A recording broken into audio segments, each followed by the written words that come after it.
What's up, fellas? Howdy, howdy. Abel, you're muted. I'm on mute. There you go. There you go. What's going on? Mr. Abel. What's Mr. going on? I Bam, haven't seen Mr. you in like Manny. a decade. Right? It's been about a decade. It has been. After, I think, a week When was past it? the I don't decade. even remember. It's been a good while. It's been a long darn time. This is a handsome contest. Oh, right. I win. I forgot about that. Hands when down, I win. Yeah, that's when I was a sore loser and walked away, you know. Dude, your hair. I want to know what happened to it and when are they bringing it back? What happened to your hair? When are they bringing it back? I don't know, man. Maybe when it's cold outside or something. That's what you call you're in high and South tight. Texas. I don't think that's happening. We might have to put a little bit of sunscreen on the top of your head there. Right? We might have to put some sunscreen up there. Shit, sunscreen. Here in Texas, just walk outside for 30 seconds and he'll come back nice and tan. The way it's been lately. How's everybody doing tonight? Welcome on a Friday night. Oh, Saturday night. Holy crap. I'm a day behind. You are. Saturday night. Having fun with ghosts and spirits and that kind of conversation. Goblins and googly goos and witches and cauldrons and zombies. Yeah. What else? Oh, don't forget my favorite person, Elvira, Mistress of the Dark. Elvira, yeah. Welcome, everyone. We've got people from all over. Everybody want to give a little shout out where you're tuning in from? I know we got one from Australia. That's for sure. That's Australia. Kate. Must be like, what, 8 in the morning over there? Or what do you think? Yeah, I think, isn't that like a 17-hour difference? I think they're only like 12 to 14. Or something like that.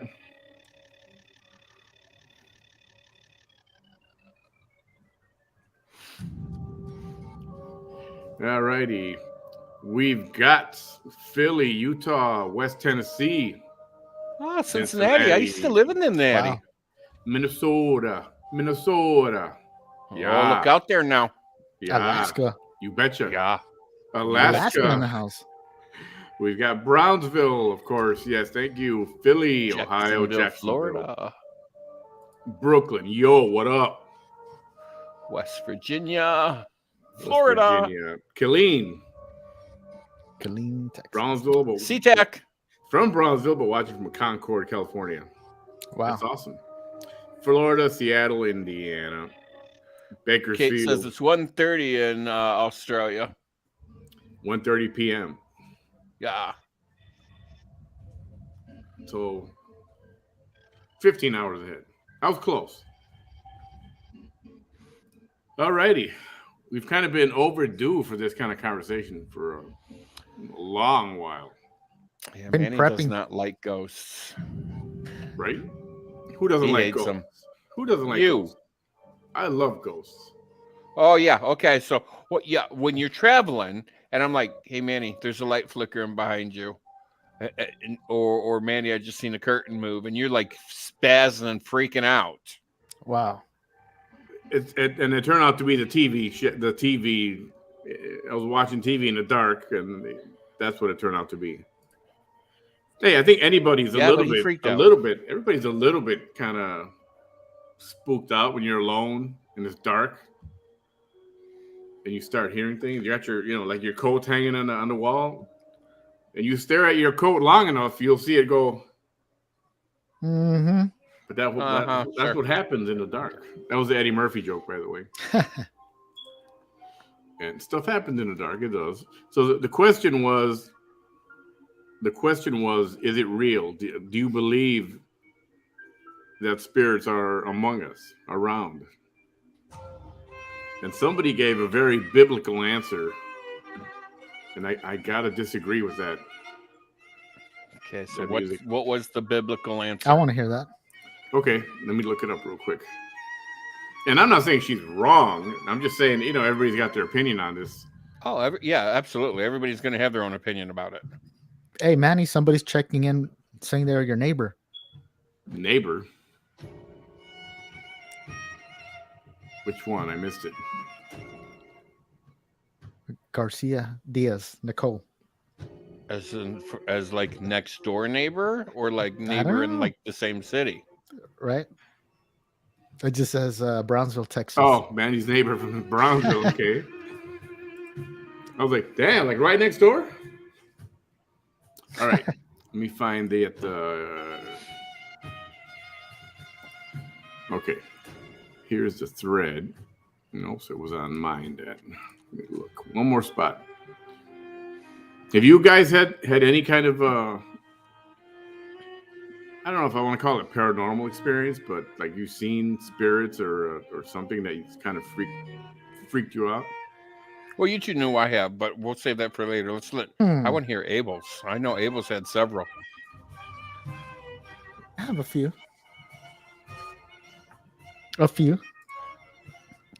But who's counting? I mean, I don't know. It's like you said, if you're looking at a coat long enough, the coat waves at you. But yeah, I don't believe that. I find that hard to swallow.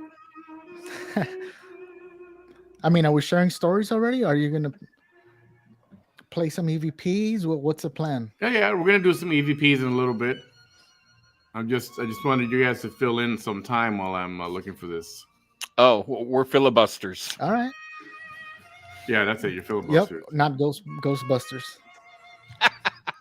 So I gotta say, one of the weirdest, most unexplainable thing that I've heard. Guys, I'm sorry if you see me doing this. It's not that I'm like VT, whatever. I just got that. Oh, sweet Jesus. Yeah. So, anyways, it's just weird, man, because I grew up out in the boonies, like they say, out in the acres. There's the woods and everything. And I had a friend. I was probably like 15 years old. I would always go. It's probably like a 20-minute walk to his house, but we were willing to do it just to play basketball. So even if it got dark, we would either go to his house or my house. And he would always tell me like he'll wake up like at 2 a.m. and just call me like, "Hey man, I'm scared. I just heard." He keeps hearing like a wailing sound, and I'm just like, "Dude, you're tripping." Like whatever, man. Like you're crazy, you know. I don't believe in none of that crap. And one day I'm there playing basketball with him, and his mom comes outside and tells him like, "Hey, your girlfriend's calling you on the phone." So he runs inside to go and talk to his girlfriend or whatever. I stay outside shooting hoops, and dude, I heard them wailing sound, you know, like a crying sound, but like it wasn't coming from a direction. It was coming from like everywhere. I don't know how to explain it. Like I said, that's the most unexplainable thing that I've heard, and I just ran inside too, as Kind quick of as I freaked could. you out. It made the hair on the back of your spine stick up. Yeah, because like I said, it's unexplainable totally. Now we can think, well, it could have been a bobcat. It could have been this. It could. I don't care what it was. It scared the crap out of me. Like I said, it's unexplainable. A hyena. A hyena. Yeah. So Let's that's see. that. A hyena. Having another malfunction here. What's up with that? How come I keep hearing myself say a hyena like 3 times now? Yeah, ignore that. So it looks like. That's that. Hold on. Ooh, Debbie says a banshee. Yeah.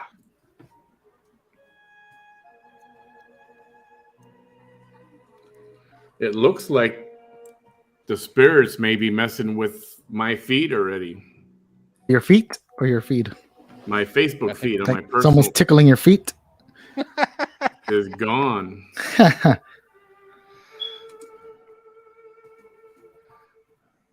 My feed on my personal page are actually they're both gone. On my personal page are Ooh. and then you hear that echo. It's like you're entering another dimension. well, that's because they keep Yeah. going in there trying to get the comment, Oh. but Oh, you can't pull the comments or what? Look at all these people sharing their scary stories, bro, on the side. Yeah, I don't. I think Manny's going to invite some of you guys to come on a little later and tell us your story. yeah, so definitely if somebody wants to come on live, I mean, we can put you on audio only. It's like a phone call. If you want to, feel free to let me know and we'll send you the links. You can come on and tell your story or experience. I'm looking for the I can't get to my comments for some reason. I don't know, but Pepe's girl in the comments says to help Bam get a computer. Cash tag Manny, Bam67. Yes, thank you. We got the other day- we got a GoFundMe going. We're trying. Bam needs a new computer, and he had that green screen up on the behind him took for it a down, long Bam. time. Manny made me take it down. Damn. He's like, one night after the show, he's like, or it was before a show, he's like, dude, we got to do something about your green sheet there. He said, I'm tired of looking at it. So he made me take it down. It took me 40 minutes to pin that damn thing up there. How long did it take like to take it down? 20 seconds to take down. Oh, damn it. I can't believe I can't find this. I mean, the biggest part of putting it up there was trying to find thumbtacks to hold the sheet up there with. That's what took the longest part. Oh, well, I guess we'll skip that. Anyway, So he's like, things are getting dude, creepy I'm already. sick of seeing that thing. Sorry for the delay, people. I'm just trying to find something that mysteriously disappeared.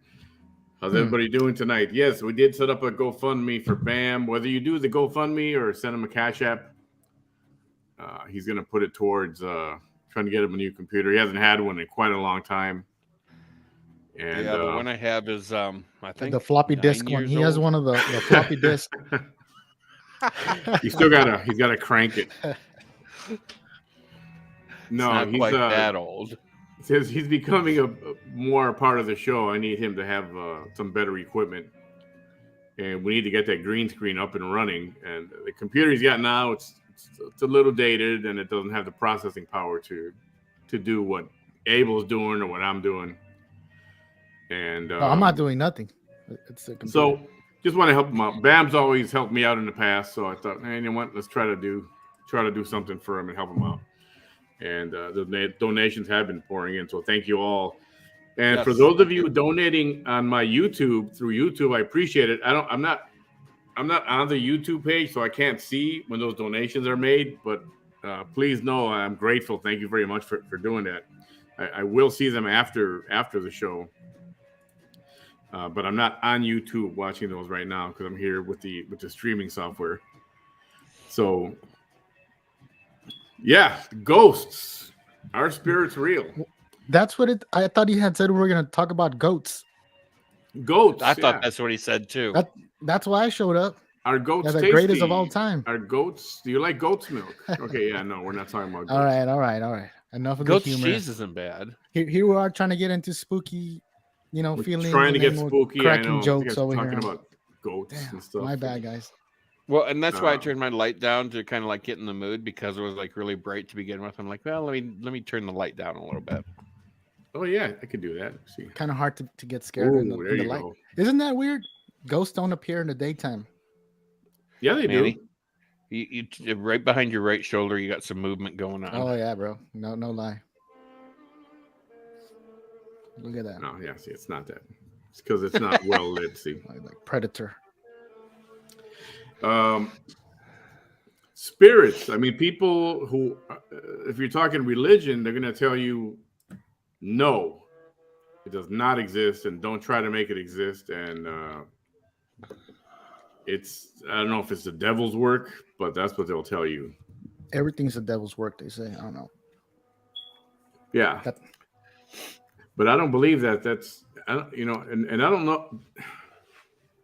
I guess unless you've experienced it. I know when my mom, and I've told this story before, when she was close, and I want to say, I don't know, 2 or 3 weeks from passing away, maybe more. She was in a hospital, came to see her, and she said, oh, Doña Clementina was here. She came to visit me. Now, that's her neighbor friend from Chicago. They've known each other for 40, 50 years. But she had already passed. So I said, Mom, that wasn't her. Remember she died a few years ago. She said, no, she was here. Her and I forgot who else. She said someone else. And they were inviting me to go with them. It's like, whoa. So I don't think she's hallucinating. I think we see our loved ones when we're like that close to the door, so to speak. Yeah, that's like very specific. I think a hallucination because of medicine could be, I don't know, you're floating around Paris or something, or there's a monster coming after you or something. I don't know, but for a friend to appear like that, and she insisted, no, she was here. She's not dead. She was here. So I didn't want to argue with her and keep arguing with her because at that point it's that's creepy. Or this, I had a situation. I've told this before also, but we got a lot of new viewers here. This was in Chicago before I moved here. Go to bed, have a dream that one of my friends, I was sitting in my car. He knocked on the window from the outside, and he went like this. So when I woke up, I remember the dream. I was like, whoa, that was Eugene. That was weird. 5 minutes later, my best friend calls me and says, yo, hey, I got bad news. Eugene passed away last night. And I was like, whoa. Wow. What do you say about that? What do you think about that? That was creepy. That was like. So Eugene came to say goodbye to you. Yeah. Wow. That's awesome. I can still remember. He knocked on my car window and he went like this. Just like that. Smiling and everything. And I told him, you're lying. He's like, no, it just happened overnight. It was accidental overdose on something. And I hadn't seen him in a few years. So we were close, well, at one point. But then we were just more like acquaintances. But the fact that happened, it was like, I couldn't explain that one. That's creepy. And then where I lived at in Chicago, we were on the second floor, and the in-laws were on the first floor. Dresser drawers, just old school, regular dresser drawer with a mirror and all that. The two lower dresser drawers shot out across the room, hit the wall. Oh, shut up. One of them broke. The other one, the dog freaked the hell out and took off running and hiding somewhere in the house. Like, what's that all about? How does that even happen? It was like an explosion. Wow. And there's stories of pets or people saying pets can see ghosts and things. Yeah. Because I guess they have like different vision parameters than we do. Like they can see a whole different dimension, basically. Yeah. And yeah. that's kind of do you remember that cat I put up a few weeks ago? Like, was it last week or a couple of weeks ago?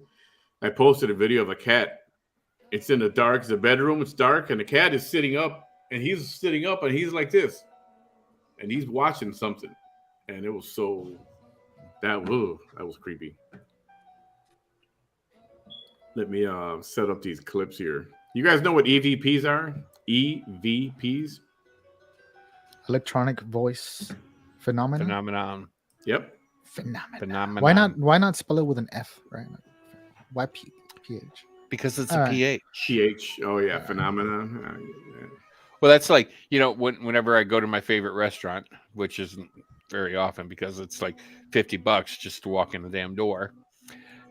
The last time I was there, which was probably about a year ago, the waitress come over and she goes, "Well, how is everything?" I said, I got to give it a double F. And she's like, "What do you mean? What's wrong?" I said, "It was feckin' phenomenal. Even though phenomenal is not spelled with an F, it sounds good. You get a double F." That's funny. Feckin' phenomenal. Feckin' phenomenal. Hey, good evening, everyone else just joining us right now. I'm seeing some names. Debbie, hey Nadia, Shelly, Linda Lou's in the house. Kat Seeley, how you doing? Lewis.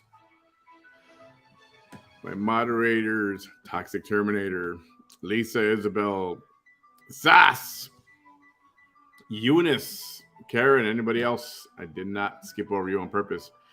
I thought I seen Nadia in there. I'm not sure. Yep, she's in there somewhere. And Monique. Hilda, I seen Hilda come in. Hello, Hilda. Heller. How do you say it, man? Heller. Hello. So I got some EVPs I want to play. EVPs are really cool. And anybody can do it, but it's not recommended. Why? Because when you turn on your recorder and you start talking to somebody or something, you're actually opening a portal. Yes. And or giving them energy. You come in here. are. Like, hey, come in here. I want to communicate. You're giving them permission to come and hang You don't around. know what you're gonna get. And you don't know what you're going to get. You may be looking for Fred, Uncle Fred, but you're opening the door. It's Fackin' Fred. It's Fackin' Fred. Fackin' Freddy. So there was a lady who was on the TV show. It was the one with that young kid, with the college kid, Paranormal State, I think. And this lady's got all these recordings. She got this little recorder.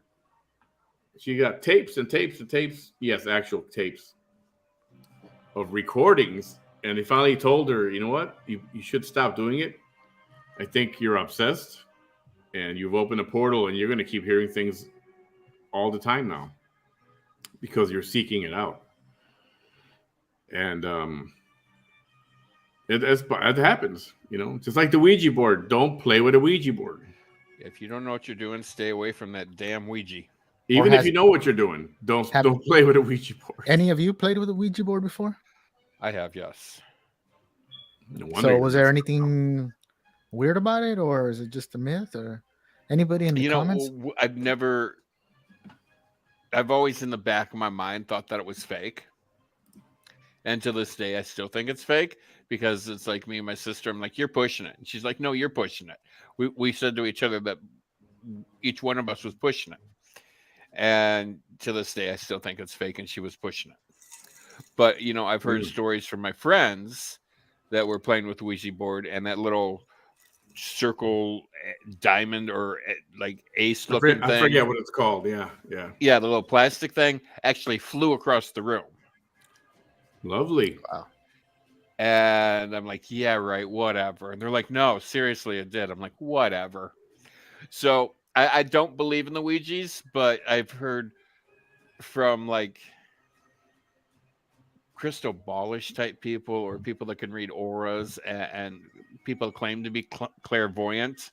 Yeah. Use them and actually get answers from them. So I guess you have to be like more in touch with the spirit realm than like a doubter, so to speak. But I'm not really a doubter because I've had issues in my past. So I do know that spirits exist. Like, I told Manny, I don't know if you were here that time, last paranormal show, that I had an incubus following me around for the longest time. Holy crap! Yeah. Tell them. Well, I don't know if it was an incubus or a succubus or incubus or You want to explain to everybody what an incubus is and what a succubus is? Yeah, succubus. So an incubus is a female sex ghost, and a succubus is a male sex ghost. And they just have sex with you. And yeah, and those things do happen. You can invite one in. I mean, all you got to do is keep saying, hey, come to me, yada yada, and eventually one will come to you. They will never leave you, and they can hurt you over time. But eventually, if you have like an ongoing relationship with one, it can be pretty intense. How it got attached to me, I don't know because I never wanted it. Relationship with an incubus. Wow. Yeah, I mean, I actually read up on incubus and succubus, and you can actually request one, but it takes like months to do it. But you can get one. What's the website? And order yours today. And the sex is, from what I understand, is amazing. And it was good. Don't get me wrong. It was good. But it's, if you know. Dang, Bam's getting all kind of action. Damn. Whoa. I mean, if there was no breakfast in bed. Yeah, that was alive. The best part. You didn't have to get up and cook for the son of a bitch. Kate Campbell, I was drowning off an Australian beach and I was saved. I wanted to thank the person. People on the beach said no one was there. I was 10 years old. Dang. Wow. That's like a guardian angel kind of a thing, huh? Either that or it was a spirit that drowned it in the same spot and they keep living that one area right there just to save people. Lewis, when someone passes or is about to pass, I can smell it and feel it. Me, I have a lot of dreams, really? Man. I can't like this guy here. I can't.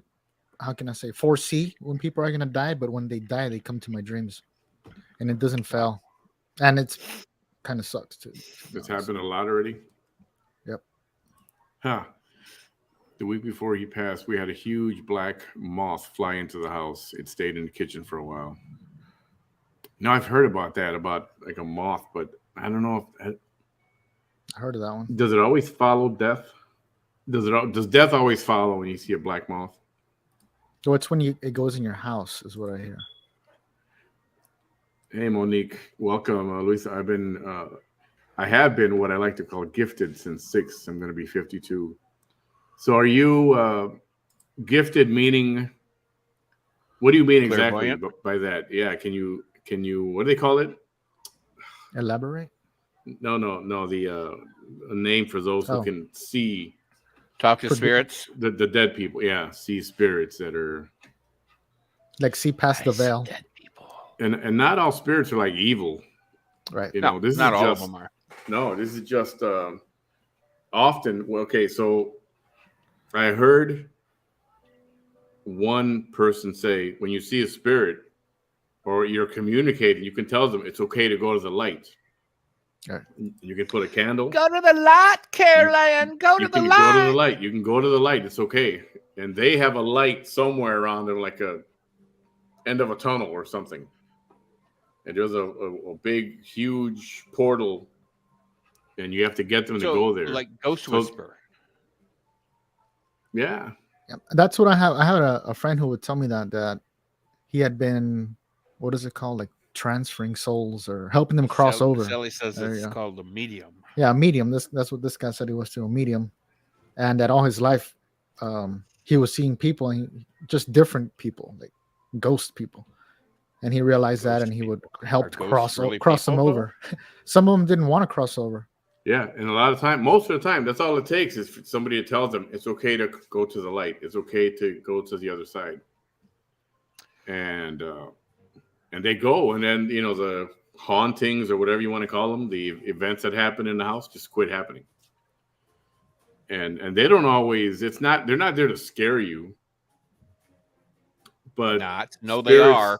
Spirits usually return to where they lived or where they spent most of their time. Some of them, you see spirits at work because that's where they spent, 8, 10, 12 hours a day for 20 or 30 or 40 years. So that's where you see them.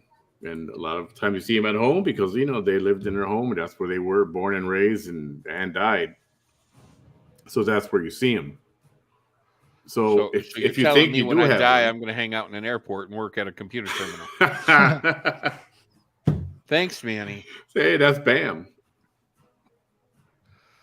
I'll be hanging out at the Cincinnati airport. Just come and swing by and say, "Hey, what's up?" Just don't become an incubus or whatever. Yeah, please don't. No, I have people that I have vowed to haunt. Oh, I've even told them. I said, you've been such a complete, utter a-hole to me that I will haunt you for the rest of your life once I die. So if anybody's getting any kind of activity at home, we're sending Bam to go check it out. Yeah, Bam will be over there tomorrow. No, just talk to them and tell them it's okay to go to the light. It's okay to go to the light. You should go to the light. Go to the light, Caroline. And you'll be surprised at what happens. What about possessions? You guys believe in people that get possessed and all that? Yes. You ever seen one, like, for real? No, but I believe it can happen. For the longest time, I thought my mother was possessed. God damn, was she a bitch? I mean, I always waited for her head to spin around and projectile vomit come out of her mouth. Like you've seen in Amityville I mean, Horror. to what point can we believe in a possession, right? It's not Amityville Horror, Bam. It's The Exorcist. Yes, you're right. Thank you. And that woman climbing up the wall and across backwards, screaming, and she's yelling, F me, F me, F me. You were going to say something, Abel. Yeah, I'm scared now, bro. It's okay. Manny will come over and protect you. He'll sleep with you tonight. I'm good. I ordered my incubus already. Oh, you did? Yeah. Oh, I shouldn't even say that, right? She'll be there in 30 minutes.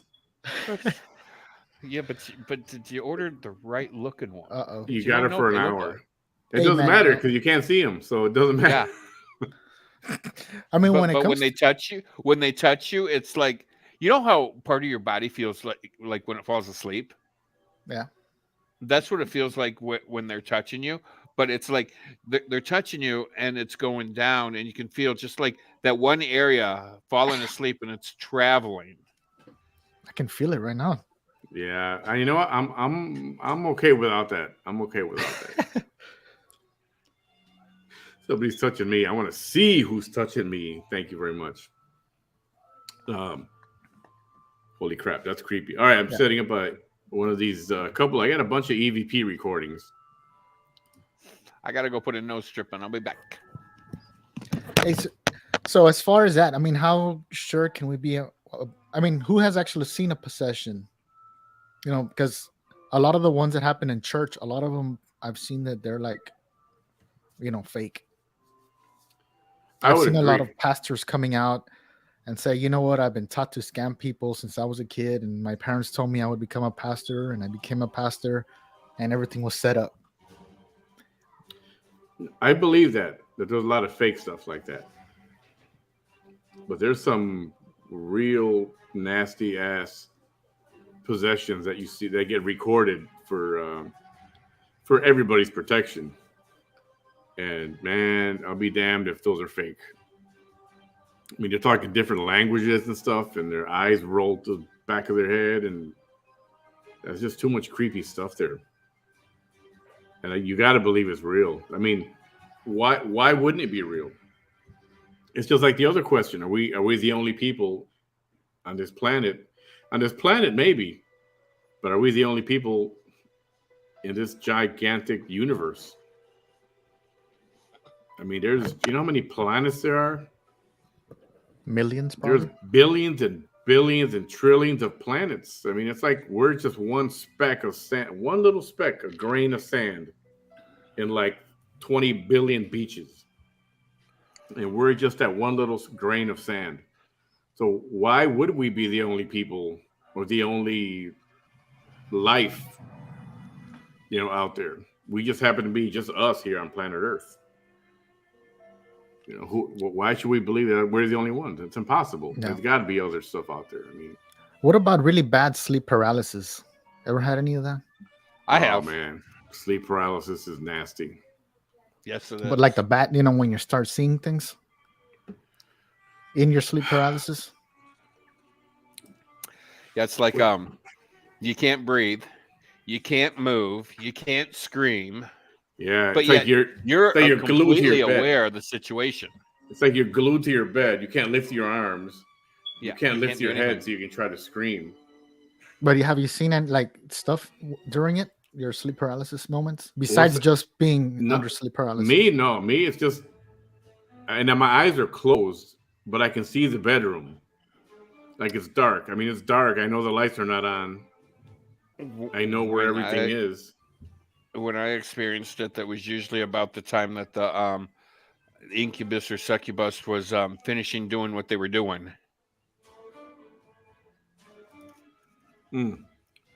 So, but sleep paralysis is a different deal. Everybody goes through normal sleep paralysis, and that's what your body puts you in that state so that you can fall asleep.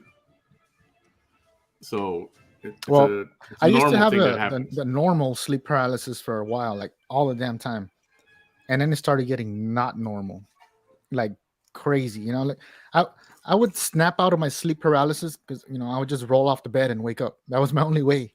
Somehow I would roll my body off, and gravity would do its work, and I'll just get up and snap out. How many times? And this one time, I started, dude. I was in the middle of sleep paralysis, and I was like, "Oh, not this again!" And then I saw an arm coming to hug me, and I was like, "Oh, my daughter, she was asleep there." So I'm like, "Oh, she's gonna hug me." So when her arm hits my body will react. So I'm like, "Okay." I literally feel like I closed my eyes, like in relief, and then I opened my eyes, and it was just an arm, like that hit my chest and was like flapping like a fish. Holy and crap. I was like, "Oh hell no, man!" Like, okay, exit plan. So I try to roll off the bed. I try to roll off the bed, dude, and there was a lady there freaking holding me so I wouldn't fall off the bed. Like, "You're not going nowhere." What? And I was like, fuck. And so I had no way to get out, man. And then I started hearing like dogs barking, like vicious dogs, bro. Like freaking, I don't know the sound, but like roar, real freaking hellhounds.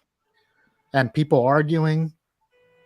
And then all of a sudden I just snapped out, bro. Like I had just seen a ghost, like cold sweat. Freaking after that, I probably didn't sleep for 2 nights, dude. That's how scared the situation was for me. Like, whoa. Damn. That was the scariest sleep paralysis. I've had many, but that one was the one that just tore my life up. You experienced hellhounds. You think so? Yeah. That was bad. Dude, that's freaking wicked, man. And that wasn't. And I'm telling you, I went from normal sleep paralysis. Yeah, it went from being normal to the first apparition I had was so I'm in my normal sleep paralysis and I'm like, shit, it already sucks because you can't move, you're wondering what the heck is going on. And then I just saw something stand at the feet of my of the bed, just a black figure, and then it started flashing and getting close, and then got to my face, disappeared, and I snapped out.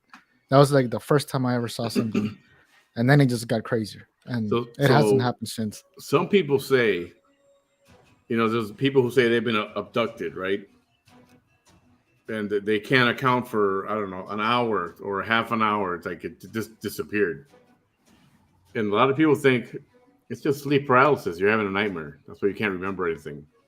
Other people say that extraterrestrials or aliens, they put you in that state so that they can take you. And then they bring you back. And then that's when you snap out of it.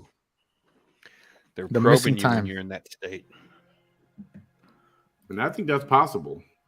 I'm from Long Island. I grew up near the Amityville Horror House, and I love it. Actually, been to the house and backyard many times growing up. I'd like to see that house. I don't know if I don't want to be in it, but I'd like to see that house. If you haven't seen the Amityville Horror, that's a true story. Yeah, supposedly it sits on the gateway to hell. Check out the original movie, the Amityville Horror, and then there's a remake of it, which it wasn't bad either. There might have been 2 remakes, I think. But the original I think one is good. Amityville and then Amityville 2. I think they did 2 of them, and then there was a remake. A remake of the original one, yeah. The other one was The Exorcist. If you haven't seen the original Exorcist, and there's a director's cut, which is they left all these extra scenes in there, and that is some scary crap. It's real good, but it's real. That's how scary movies are made. You got to watch that. I mean, how much of it is Hollywood though? Well, the director did not do their job if you do not walk away from that movie scared as hell. Yeah. The only real part they changed that was drastic from the true story was that in the movie, it's a little girl, but in the real life, it was a little boy. So, not to give away the identity of who it happened to, they switched the gender to a female. And they use Linda Blair is the girl that they use for that movie. Speaking of, kids, how many of the people watching, how many of your kids have ever reported to see, when they're small, to have an imaginary friend or to see a shadow figure, things like that? I see that it's so common, and I just wonder what's up with that. I think they actually do. Because I think they're right there on the same, God, I can't believe I'm saying this, on the same spectrum as animals when we're children, and they can see like that other dimension. Right. Manny, don't drop your head just because I said spectrum. Yeah, I know. We're not even. I'm not worried about it right now. I live in Louisville. Hey, Lisa Gray, and we've got a hospital called Waverly Hills. Yes, that's had people now from tobacco losses, and you can go up there and see all kinds of spirits. I would like to check that place out and walk around there, kind of like a half-ass investigation. That would be cool. That's been on Ghost Adventures, and I think Ghost Hunters have been there too. Taps, they've all been there. They've all been there. Hey, Kat Seeley, how you doing? Intriguing. Yeah, it is. This stuff happens. It does. And little kids do see stuff. I mean, there have been stories. Oh, my daughter was playing with somebody. She said, "It's Charlie. He's right there." And she's like, the kids actually interact with these invisible beings, but they're actually playing with something. Here's another movie. Like, to what extent are they imaginary? Well, I don't think they are. Right. No, they're real. It's just, kids' minds are blank. Yeah. They're a blank slate. They're like, yep. They haven't been corrupted yet. Yeah, exactly. And they can see things. I mean, I want to compare them to animals, because dogs and cats can see stuff floating around, and you see. And kids are the same way. Their minds are so open. The twins. Oh, The Shining. Jack Nicholson. You know, he is a phenomenal actor, especially when it comes to freaky crap. I know we're getting into movies I mean, the that are scary, freaky stuff was made for him. Oh, beer If you time. haven't, Oh, look, Patricia in the comments. if you haven't seen The Shining, Patricia in the comments says, honey, I'm her home. grandson has seen. Let me see. Hey, am I lagging, Manny? Nope. Maybe just a bit. Hey, Patricia, welcome. My grandson, shadow figure 2 times here. Oh, man. So he's 9. Oh, your grandson has seen a shadow figure? Whoa. See, and my son would say that he would see somebody, but he was like a shadow. And a shadow is exactly that. You see like an outline of somebody, but it's just black. It's like The shadow people. A shadow is that's the best way. And what's really freaky about shadow people is you can see them in pitch dark. It's like they're darker than dark. Oh, you're drinking a Diet Coke. I thought you were having a beer. No. Not tonight. Yeah, see, kids can pick up on that stuff. I don't know, man. It's if you have a house that you think is haunted, you should get a priest. You should get some sage. Sage stick. Do a little research on the history of your town, your city, the address. Look up news stories of your house and see what's been going on there. Get a broom, sweep from every corner to the exit, sweep all the negative energy out. I've done this crap, especially if succubuses following me around. I've done it every place I moved into. Got out my sage stick. That's and my kind feather of a funny name. Is that a real name or what? A suck you bust? Succubus. SUC. Like double C. Suck you bust. I honestly don't know. No T at not all. My forte. Oh, okay. Yeah, I can't spell to save my damn life. SUCCUBUS. Succubus. I mean, it's kind of a funny coincidence. A succubus is a demon or a supernatural entity. It says in folklore, in female form, that appears in dreams to seduce men, usually through sexual activity. But it's not folklore. It happens. It does happen. And I believe that the people who have told me, including this guy, who said it happened, Bam don't need to lie about stuff like that. No, I mean it's freaky. And you know, it took me the longest time. You know, when it happened to me, I would sleep with my lights on, because here I am like in my 20s and I'm sleeping with my lights on. But when I moved from one house to another house, it'd be like 2, maybe 3 weeks of nothing. And it's like, okay, I can, turn the lights off. I can sleep. And then all of a sudden one night, I'll start feeling hands on my body, touching me in places. And it's like, oh, fuck me. It's man. back. Have you guys ever been to any hotels or whatever that were haunted, or have anything weird stuff happen in hotels or anything while traveling or whatever? I never have. Hey, Bam, so how did you get rid of it? It just left? I moved to Florida, and I was half expecting it to find me, 3 weeks later, like it always has, and it never did. And ever since Florida, when I moved to Florida, that was it. It never found me again. Well, that's good. Yeah, so I hope she's not watching right now.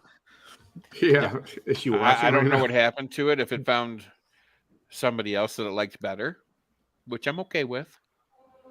Yo, Christy, what up? Linda, Roxanne. Yeah, this stuff is can you guys watch? I mean, do you get does it bother you to watch a scary movie? Like if you're at home alone, you got the lights out, is that going to bother you, or are you going to turn the kitchen lights on or something like that? Are you going to? Sometimes it bothers me. Yeah, sometimes it bothers me, but sometimes it doesn't. I guess it just depends on how scary the movie actually is. Because at this point, I can find a lot of comedy in horror movies.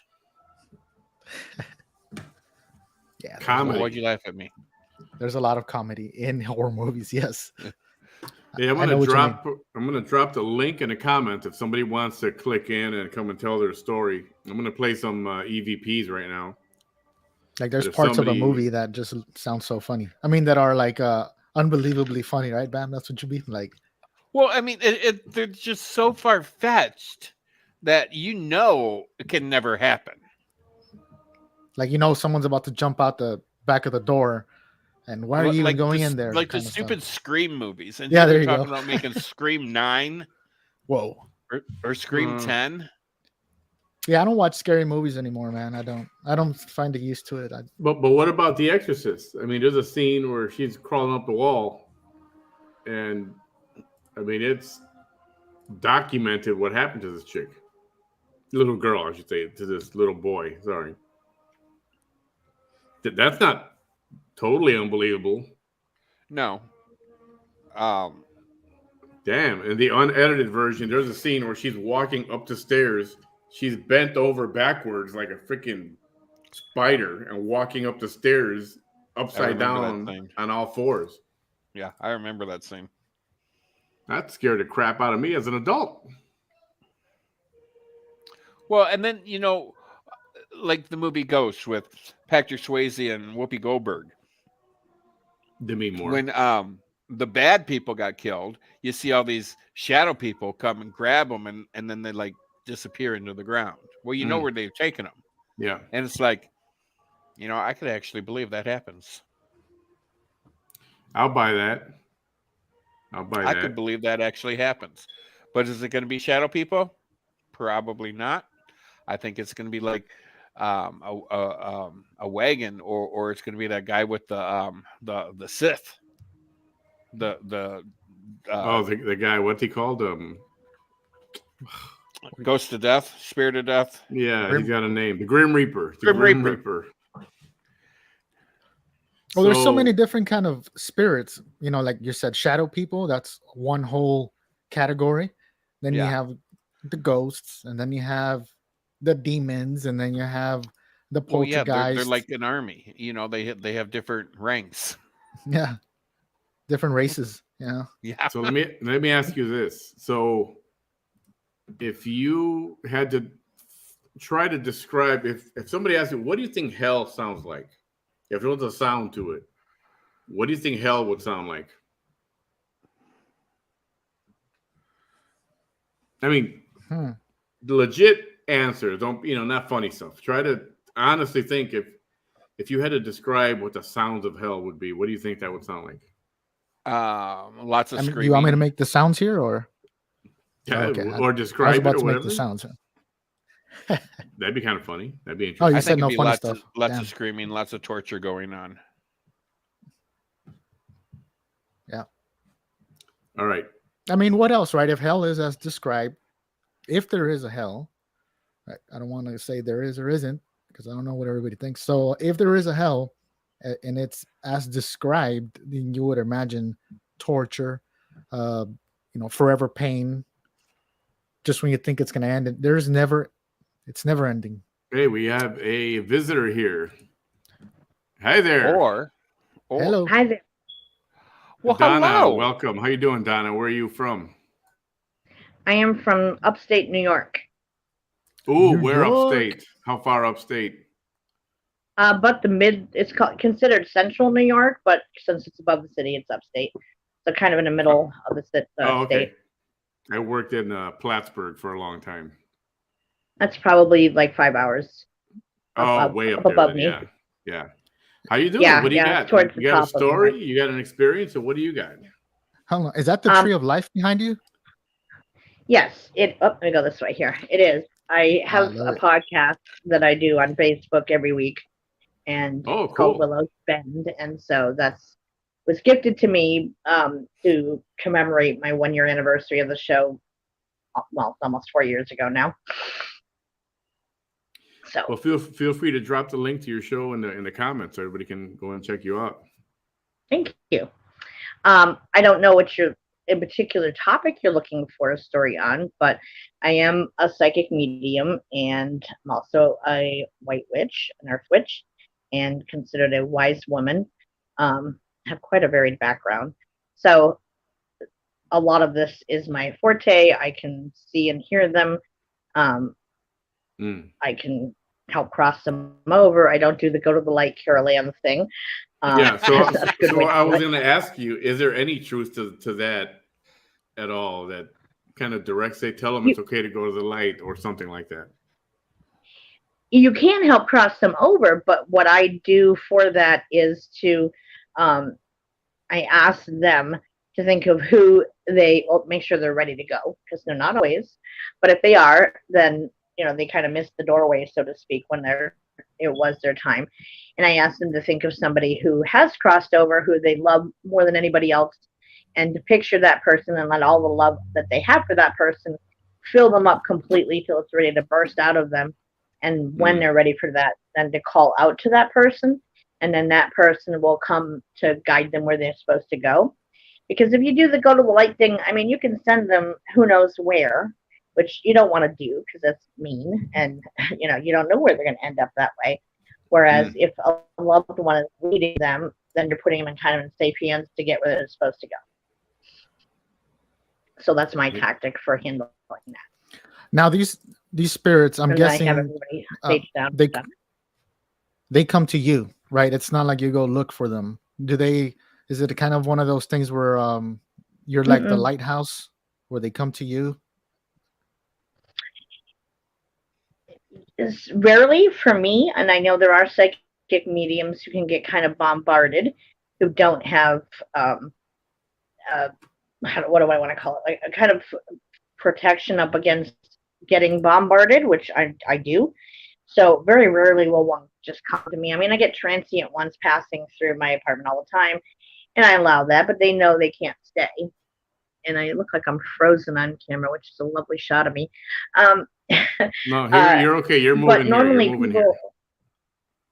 Oh, good. Okay, I'm frozen on my end.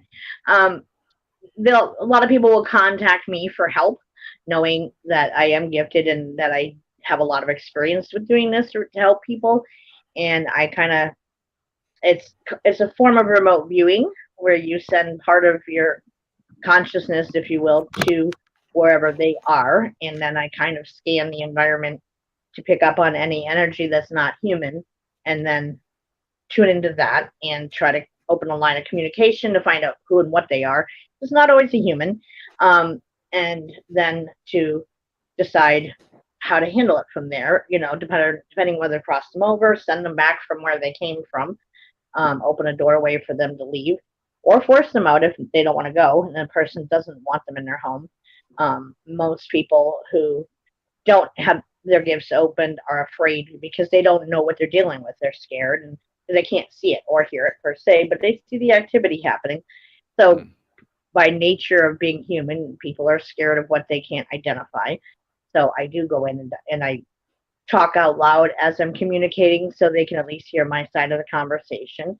And then I tell them what I'm being told by whatever entity it is, and then involve the person to kind of stand their ground and take ownership of their space, and then just see what they want to do, if they want the being out and to leave. Some people are okay if they're not harmful and they're just kind of doing their own thing, because sometimes what people call the veil is actually more like the fourth dimension. So we're in the third dimension, right? So there's a dimension just above us that's kind of like a come and go space for other beings. And sometimes they can still be in their own space, doing their own thing, not really aware of us, but they are acting out things that happen in our environment. It kind of bleeds through. So in those cases, they're not causing any harm. They may, open and close a cupboard door or open a drawer or something or bang around a little bit. But once a person knows what and who it is, they can sometimes say, yeah, that they're okay to stay. Kind of just deal with it, right? Yeah, because they aren't necessarily trying to scare anybody. Right. They were just there, and these are things that they used to do. Right, and I've had them, I try to educate people on what they are and whether, not everything paranormal means you harm by far. Sometimes, somebody likes the energy. They may have died 60, 70 years ago, and it could be from down the road from where you live or nearby a cemetery, whatever. and they like the energy of your house, or that you have a family and that activity vibe of a family. They miss that from their own family. So they may come and hang out, meaning no harm. I mean, I knew one who had been a farm hand. Well, he was a farmer, but he died in his early 20s, back in like the 1930s. And he was from a farm down the road, and the family was aware of who owned the farm. And he would be very respectful to the girls who had bedrooms, and he would knock before entering, and the child would hear the knocking and get scared because they didn't know what it was. But for him, he was being respectful that it was a girl's room and not just walking in on them. But he meant no harm. He really did want to cross over, but kind of forgot how. And he just loved the family atmosphere in the home. So I helped him to cross over, and then he was gone.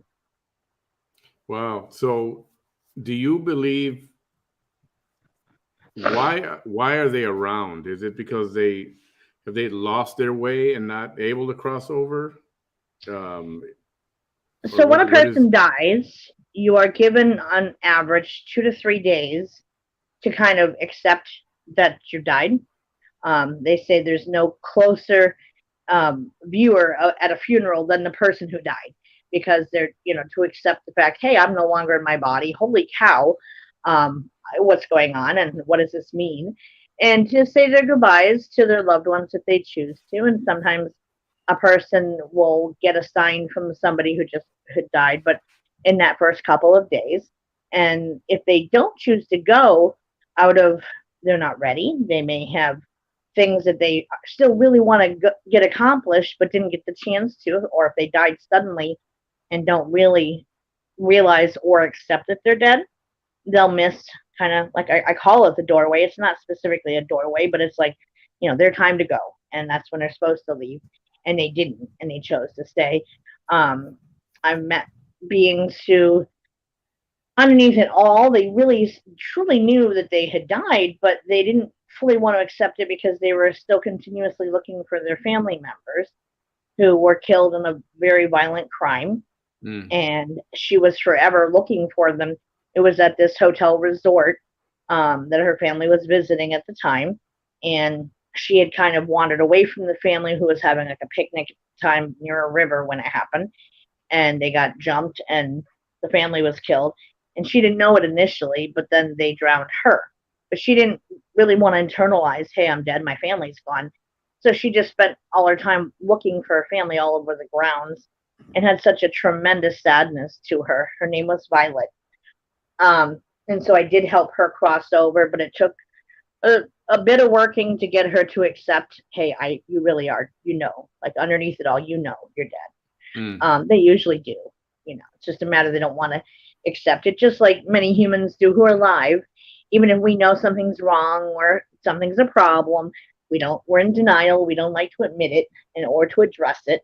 So it's better to pretend it's not there. Well, they do the same thing. Spirits are people too, in most cases. So Roxanne's got a question. How long have you been practicing your craft? 30 years. Oh, okay. Yeah, I'm 51 now, and I started out my path with being trained as a medicine woman. And then once that was done, I kind of followed my own path and created my own way, so to speak, of what was right for me, and became a healer for people spiritually and emotionally. And I got my bachelor's of science degree in psychology and apply that and those skills to what I do, because a lot of that in the grieving process, somebody needs that kind of support after they connect with a loved one to say goodbye, or things that if they had unfinished business or whatever, and they come to me to make that connection for them. They may carry horrible guilt with them for years over something they didn't do or didn't say or should have said. And their loved one doesn't want them to be miserable and unhappy. They want them to go on with their lives and want us to be happy and joyful and full of love and not stay stuck in grief. So to me, that's part of my job, is to help counsel them through that. So good question here. So do you believe, is there a heaven and a hell and a purgatory? Not in the Christian view of it. I'm able to kind of see on both sides of the veil. Not all of it, because we're not supposed to while we're alive, but I've been there, seen a fair amount, or communicated with them, or even asked a spirit after, hey, can you stick around after a reading so I can talk to you and ask you some questions? And sometimes they're willing, and I get answers from them that way. Hell is something that's more created for someone to, if they are still carrying hatred, anger, resentment, whatever, any negative emotions when they died, it's kind of a level that they're at to finish resolving it, to let it go, so that they can move up to the next level, moving forward to the full crossing over thing. Whoops, there goes my camera, sorry. When someone crosses over, I mean, you're really rejoining with the rest of your soul self. And so it's a process to get there through different levels of accomplishments. And heaven is when what most people would consider where you fully rejoin with your soul self, and you get back all the memories and knowledge that you may have lacked in your life, and you gain a greater understanding of what's going on, what happens, and what you're going to do next. So it's not the Christianized view of it. You're not punished in purgatory forever if you commit suicide. What a suicide victim told me, who had shot herself in the head, I don't typically see a death state unless I ask to see it. So if someone is uncomfortable talking about how they died, I'll ask them to show me images of it, and then they may show me the actual event taking place or what it looked like in the aftermath. And it was very clear that she had shot herself in the head. And she said that, oh no, there's not, you don't go to hell. And basically, as long as you can understand that there was a different choice you could have made in that moment, and accept that, because almost every suicide victim I've ever spoken to regrets it like right after it's done. And they recognize, yeah, I could have made a different choice and I should have. They can accept and feel empathy towards their loved ones for any pain they caused by doing what they did, and feel bad about it, basically. Remorse, if you will. And then they're allowed to go forward like everybody else is. It's not, you don't lose your soul forever because you took your life. A lot of the beliefs that are held in the general population of society is based off of learnings people had as their foundation of beliefs in whatever religious background one comes from. And as we, those things are given to us during the first 5 years of life when your personality is forming, and get cemented into us as we grow up.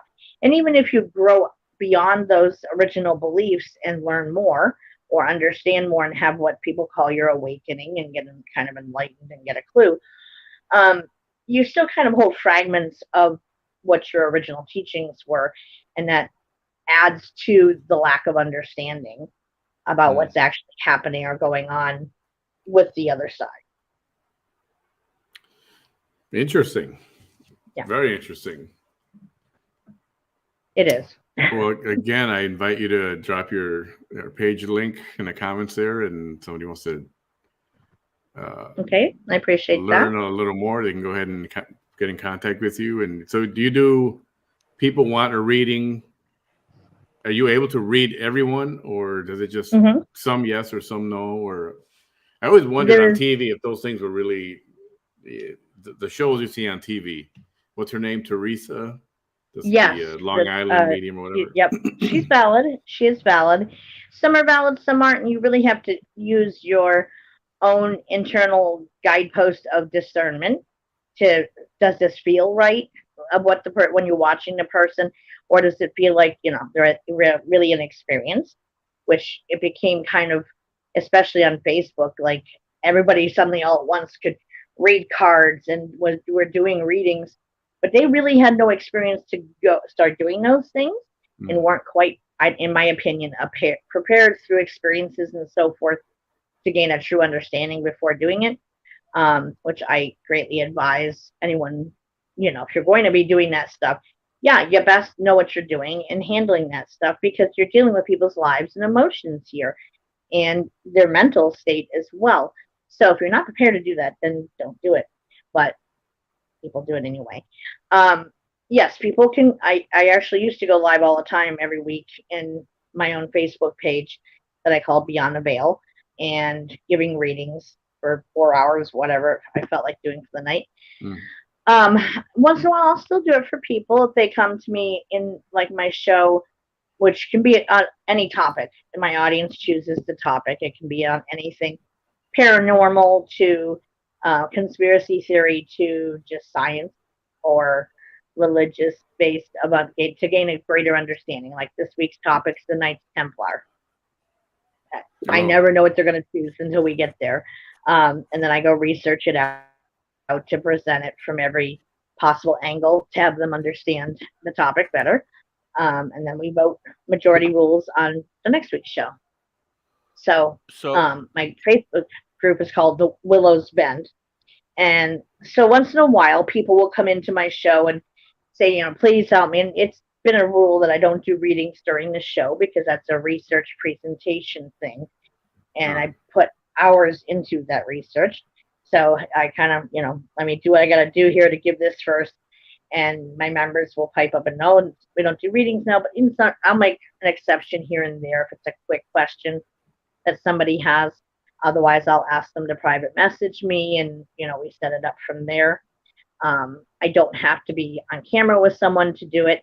As long as it's a phone call, even, that's enough for me to connect to their energy.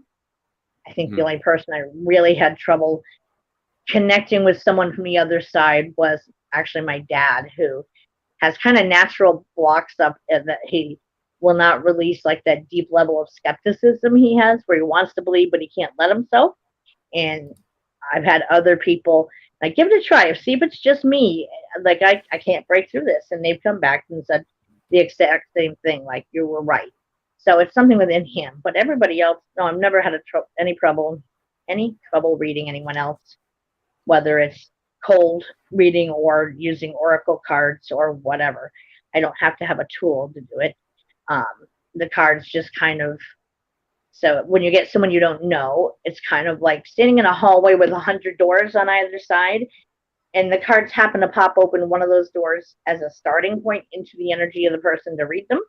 And you go from there, for me anyways. I don't know what other people's techniques are, but that's how I use the cards, but I don't have to have them in order to do a reading for someone. So we do have some people asking, but I would say get in contact with you through your page, and then you can, if they want a reading, or they can set something up with you there. Yep. I'm on Facebook Messenger. It's Donna Gordon. I have my hair down on the picture. It's too hot here right now to have it down, but it is down in the picture, and I've got like my glasses pushed back up on my head, holding my hair back. So, whatever. It's not how I look now. This is my downtime, not expecting to be on camera or anything. So Donna, but can I ask you a question? Absolutely. So I think this question might be on a lot of people's mind, and we're wondering if maybe you could give us like the winning mega balls for Tuesday's drawing. That is a common one, and we don't tend to get that kind of information through because it's for like intense self-gain, and that's not what our gifts are meant for. We're meant to help people, spiritually, emotionally. That could help a lot of people.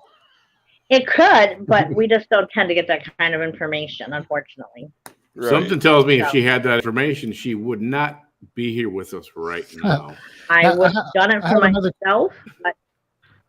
Sorry, I have another question. I know I have a medium friend. I haven't talked to him in a while, but I wonder if there's anything like him. He says he speaks to certain spirits. So there's always certain ones that are there basically as a connection. Guides. A guide. There you go, spirit guide. But they only answered like yes or no questions. And the way that he feels it, that's the way it's set up with him, the yes or no. And he says, if it's a yes, I'll feel like a teardrop running down here. Or if it's a no, I'll feel a pat on my head, like as an example. How is it that you communicate? Is it just directly you speak and telepathically you receive the information? It is it is a telepathic link. We have, so the other side as far as guides and teachers that help us out is kind of a hierarchy to where you get assigned guides that follow you lifetime to lifetime. Reincarnation is a thing, and no one knows you better than whatever guide is assigned to you, because they're supposed to. They have to. It takes many, many human lifetimes to learn what they have to know in order to handle you in each lifetime, because you're the very core of who you are. It doesn't change in each lifetime. It's just the circumstances, the gender can change, but the core personality of what makes you you, that stays the same. That's your consciousness. So they have to know that intimately in order to handle and advise you in your next life. But they have guides above them too that kind of, say yay or nay to certain things. We're not meant to, like, we don't typically deal with them directly. For myself, I call her my guardian, and she is, so I have like 4 others that remain in the background, and they give me information. I sense their energy. I know they're there, but they don't openly communicate. They go through her. So she's always right there for any questions I might have. And it's an open dialogue. And even, she gets snarky with me. I can tell her that, like, you're being snarky right now, but it's always done respectfully. That's very important when dealing with your guides. I would almost say that perhaps what he is perceiving as a guide for him is more of like an intermediary one, because you can get ones that come and go at different stages of your life that are there to help you and guide you at certain points of what you need in that time period of your life. But they're not a full-fledged guide. They are still bound by the rules of your main guide. Like, if there are certain things that you are not meant to know yet on your path, that your guides say, don't talk about this, don't answer this stuff for her. They have to adhere to that, or else they can't work with you. Otherwise, they're there to help and guide you. The level of communication varies from person to person, but I mean, the yes or no thing is almost like a pendulum type of answer that one would get from using a pendulum versus direct telepathic communication where it's a conversation. I know it's different for each person on how willing you are to be open to that, to receive that, accept what you're hearing and not always doubt it. And that's a big problem for humans, is that society teaches us, oh, this stuff isn't real. And religions teach, oh, bad. And anybody who has gifts, that's demon work and whatever. It's not. Everybody has the capability, if you can get over and past society's teachings, to open that up within yourself, to recognize there's a whole lot more out there in the world than what we are taught through school and through our family situations and our core religions. And so once you can expand your awareness and consciousness, your gifts tend to open for you, but to what degree depends on you and how much you're opening and allowing. You have to get to the point where you're like, all right, universe, you win. You're the one in the driver's seat, not me. It's a control thing. We want to micro control and micromanage everything. And this stuff you don't, you allow. So when you hear things or someone's talking to you, you listen. You don't doubt and say, oh, no, I'm just making it up. I'm telling myself what I want to hear, whatever. No, you pay attention. It can be, they don't have vocal cords anymore. So it may be in your voice, but the intonations can be different. The accents can be different. My guardian has a very different accent than what I have. And she's more snarky than I am. And that's saying a lot, because I can be very sarcastic. She outdoes me at times. And so, it's the personalities that they have are different than yours. So it's a matter of, do you accept that and trust what you're hearing, or do you just write it off and I'm crazy, I'm making it up, I'm telling myself what I want to hear? We have a question here from Dale Legend. Can she tell if someone else she happens to be reading, if they have an ability to read as well? Mm-hmm. Do you recognize someone that can do, that is like you, I guess? Everyone who has gifts can sense somebody else's gifts in them. It's kind of like, well, I had a soul being once tell me that it's like our light shines brighter than everybody else's. So when they come across us, it's almost like a candle being lit in the darkness. Not that they're in darkness all the time, but just that sudden flash of attention getting, oh, okay, you're one who can communicate. Great, I'm going to go to you because you're capable of hearing me where everyone else has it turned off. So you identify that by, we can sense that light it's an inner flow, it's a divine source of energy. We're all soul beings just having a human experience. And whether you choose to accept that or not, that's an individual choice. But we can sense it in others who also have their gifts opened or not. Everybody is capable of having gifts. Everyone's gifts are a little bit different and work a little differently from everybody else's, but it's a human thing we have built in. It's whether you choose to access and open it or not, and accept it and allow it and grow it. To me, as mine have opened, I just roll it in of, okay, I can do this now, and all right, moving on. And if it gets called on again at a later date to help somebody, all right, well, I know I can do it then. You don't get a memo letting you know that they're open, but yes, we can sense others' gifts, and I often get asked that because people don't trust themselves to identify their own gifts. Interesting. So it's like a self-esteem thing and a lack of confidence in yourself that makes you doubt and question yourself on what your gifts are to identify them. So does it really work that way? You know, like, for example, when Teresa does a reading, she'll be with an audience, you know, in a big room or auditorium or something, and something will just grab your attention or call you more than someone else or something else, and you get drawn to a certain person. Some people do work that way. For me, when I'm doing group readings, I go in the order that I'm asked out of respect for, you know, first come, first serve type of ideology. So if, you know, I keep a list. So whoever asks for a reading first, I go through the chat comments and write it down and go in that order. And that way, as many people as I can manage in the time allowed, I'm able to help. Whereas other people do get pinged. It's like a radar ping where you kind of get drawn to someone. Or you may pick up on seeing somebody standing beside somebody who wants to come through, and you open that line of communication to give them the chance to speak. Interesting. Any other question, guys? Otherwise, we do appreciate you being here. Somebody had a comment, but this is one of those things where they should contact you. Linda Cruz, my baby sister, passed at age 15, would like to speak with you. She would like to get in touch with you.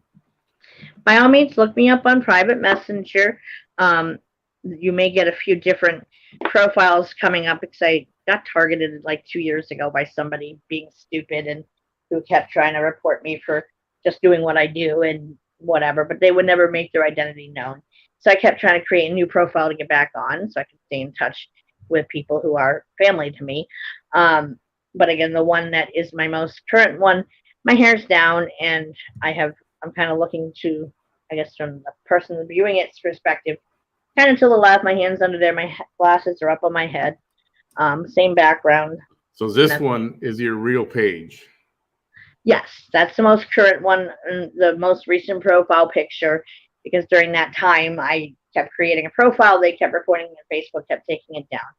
So we finally got a picture, they finally left me alone. And so if you run Donna Gorton on there, or The Willows Bend is the name of the group, or my page I do readings and things on is called Beyond the Veil. So awesome. Well, that's great. I appreciate you. I appreciate you clicking in and giving us some education on this. And one of my family members she's a sister to me, and she kind of said, "Hey, check this out. They're talking about some interesting stuff." So I popped in with her. So she's the one who brought me in. But thank you for letting me come on. I did see her in the comments that said, "Yeah, I asked her to come and take." Yeah, that's awesome. Well, we appreciate you very much. I'm glad. Thank you for your time. I do appreciate it. I appreciate it. You're welcome anytime. And we're going to do this again. I need to do this regularly. I have no issue doing it. I still get asked to guest appear on different people's podcasts and things at times. So that's fine. Awesome. Great. Thank you so much. All right. Thank you. Have a good night. Thank you. You as well. But that's pretty cool. That was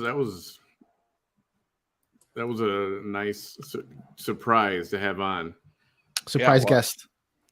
Yeah, definitely want to have her back and get into that particular topic a little bit more. Yeah, maybe she can read us each. Yeah, I don't know if I want special reading just for us. What I should have, I wanted to ask her. Okay, so a couple of years ago, I went to New Orleans. And somebody I love New Orleans. I love New Orleans. Somebody purchased a reading for me, a palm reading. Uh-huh. And the lady told me, pick 3 stones from the table. So I picked 3 or 4, whatever it was, 3 or 5 stones. And then I put my hand out. She's reading it, and she's telling me what I felt was general stuff. Right. Oh, be careful with this. Oh, be careful with that. And then she said, oh, your birthday's on a holiday. I'm like, your birthday's not on a holiday. It is. November 11th? Veterans Day. Oh. And I'm like, how in the frick would she know that from looking at my hand? She said it was right there in my hand. There's some things called cold readings. Cold readings. Like they'll just say things like, there's a lady with either the first name of her name is M or L, and she passed she passed away somewhere in the past 50 years. And then you're like, with that letter M, well, Mary. Well, I had an aunt named Mary or whatever. Yes, that's her. Because there's cold reading. There's people who cold read, and they'll say your birthday lands on a holiday. Yeah, or Michelle, right? They say your birthday lands on a holiday, and then you'll be like, oh no, it's actually, like, for me, it's May 6th, and I'll be like, well, pretty close. I meant Cinco de Mayo. See, that's shady to me. To me, that's missing the mark. Yeah, I see what you mean. She got it right on the money. She told me your birthday's on a holiday. She just came out with that, like, oh, your birthday's on a holiday. And she's like, how do you know? She was right there. I mean, I gave it away when I said, how do you know? Right? I didn't tell her which holiday. And she's pointing at the finger at my hand. And I'm like, my birthday is not on a holiday, but it surrounds a holiday. Okay, so let's get to this video. It's just mostly audio. There's nothing to really look at. I asked you before, what do you think hell sounds like? You did. And to further expand on that, it could be different for everybody. Okay, I would agree with that. What's your own personal hell, or what's your own personal, what do you think heaven would be like? Okay, well, I picture heaven as what a yada, yada, yada, so maybe that's what my heaven's going to be. I picture heaven like a beach in Miami, just a single palm tree, and clear blue water. Right. Okay, so this recording, there's a guy who used to do every night a show called Coast to Coast Live. And he would talk about ghosts and Bigfoot and EVPs and UFOs and aliens and all that kind of thing. And somebody sent this recording in that they got it somewhere, I don't remember where, but they literally put a microphone down this hole in the ground that went on for miles and miles and miles and miles. It was so deep they couldn't attach a cable to it or a rope because it was so heavy from being so deep that the rope would break. That's how deep it was. Either that or somebody was pulling it.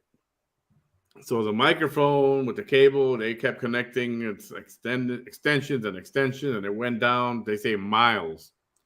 And they say this is what they got. So check this out. To you, and I warn you, what you are about to hear is very disturbing indeed.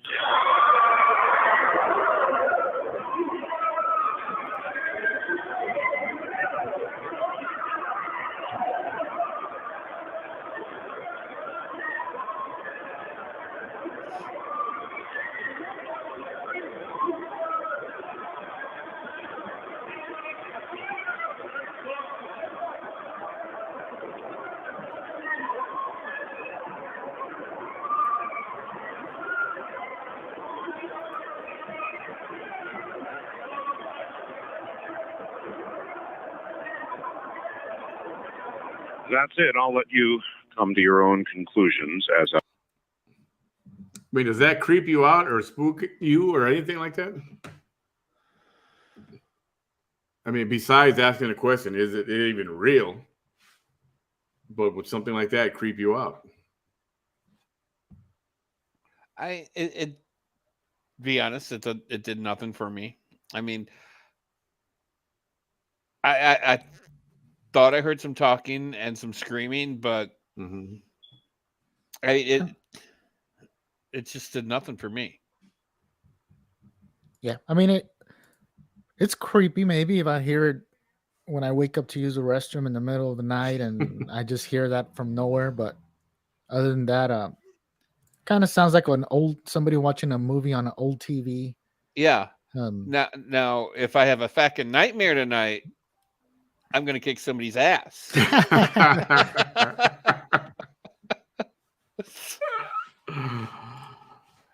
Yeah, I get it. All right, so I want to play this EVP and start playing a whole bunch of these before. I don't want to let the rest of the night go. We don't play any of this stuff. Let me just cue this up here. What do you guys think of our guest? I enjoyed her. I thought she was extremely interesting.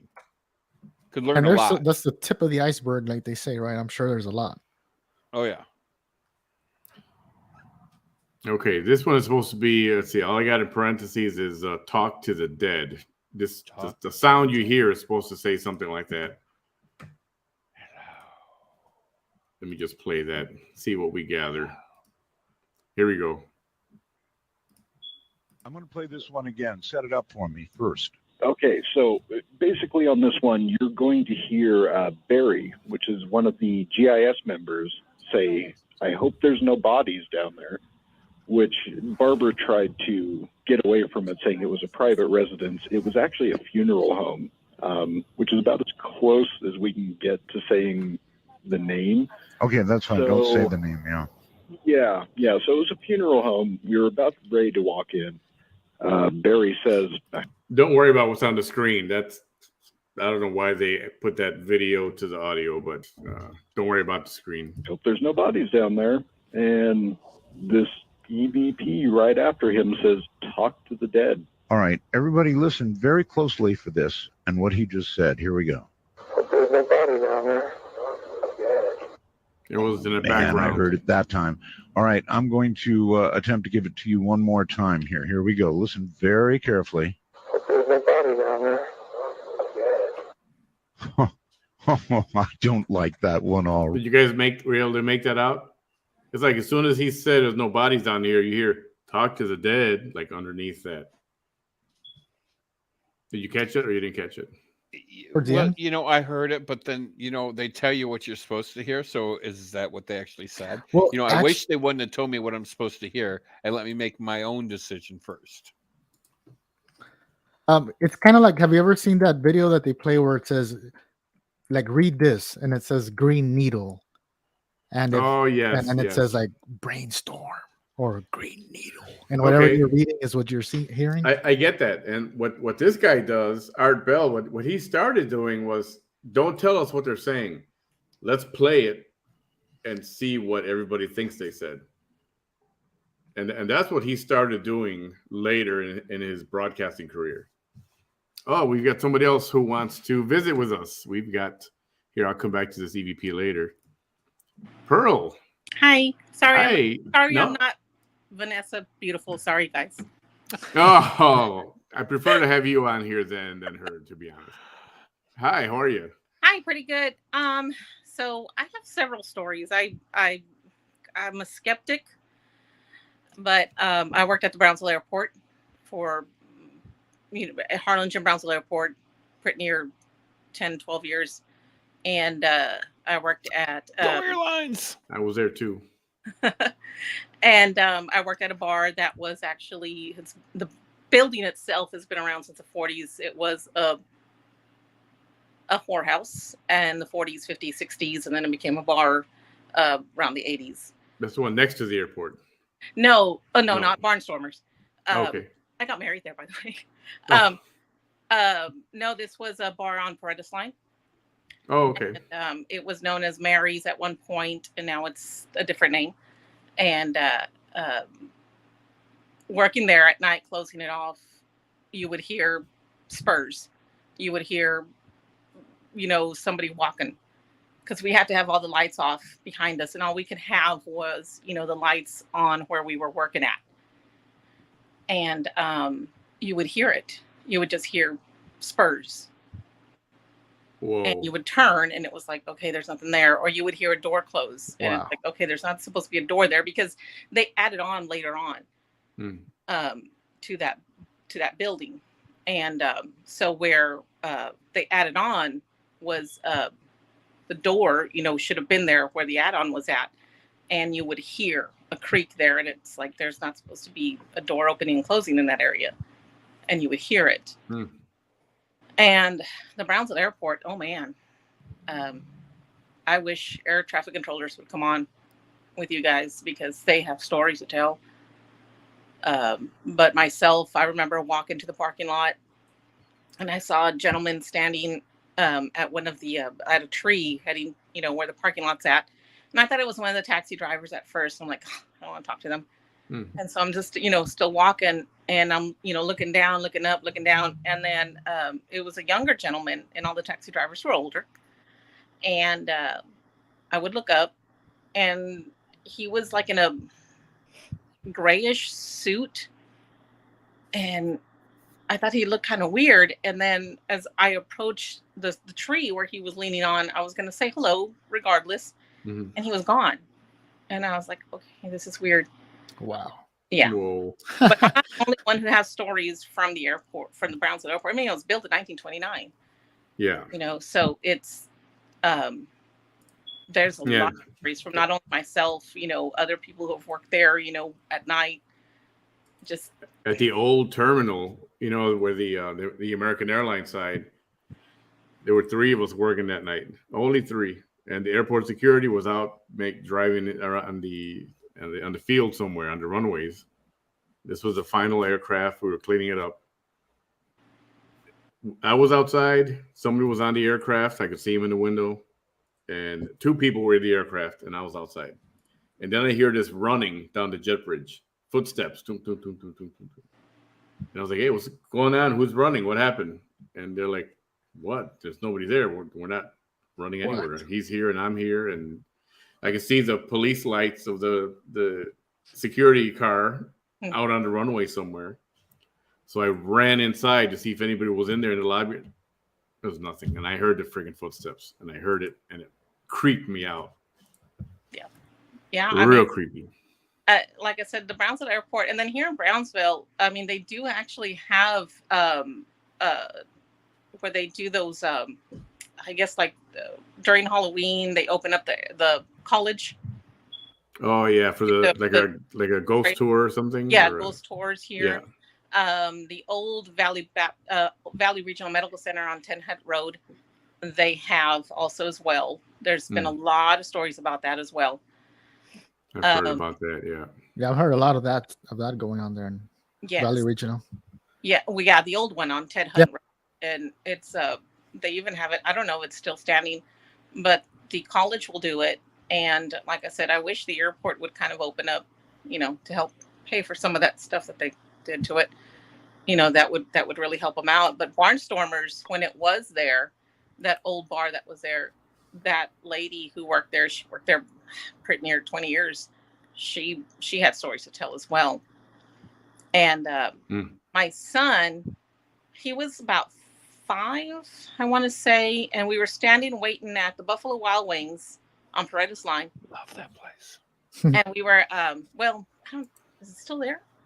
I don't know if it's still there, but we were standing there waiting.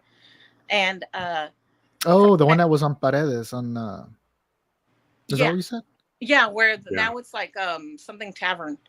Like where Mr. Gaddy's was in that? Yes. Okay. Yes. It's on Paredes Line. And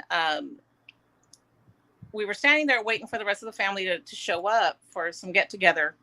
And he's saying hi to somebody, and I'm like, okay. And mind you, my ex-husband's military. He's a veteran. So he's saying hi to somebody, and I was telling my son, like, looking at him like, okay, weirdo, what are you doing? And he was like, oh, there's a soldier. And I was like, where? And he said, right there. And I said, oh. I said, does a soldier like your daddy? No. I said, okay. And I said, what does he look like? Well, he's wearing gray. Oh, wow. But man. He's got a gun like daddy. And I was like, like long like daddy's? And he was like, yeah. And I said, because of course, they didn't have the AKs back then, So I was just, questioning him. And I said, what is he doing? I said, he's smiling at me. And I said, okay. But did I say anything? And he said, no, he's smiling. Oh, he says bye. And I was staring at him and I said, okay, where's he going?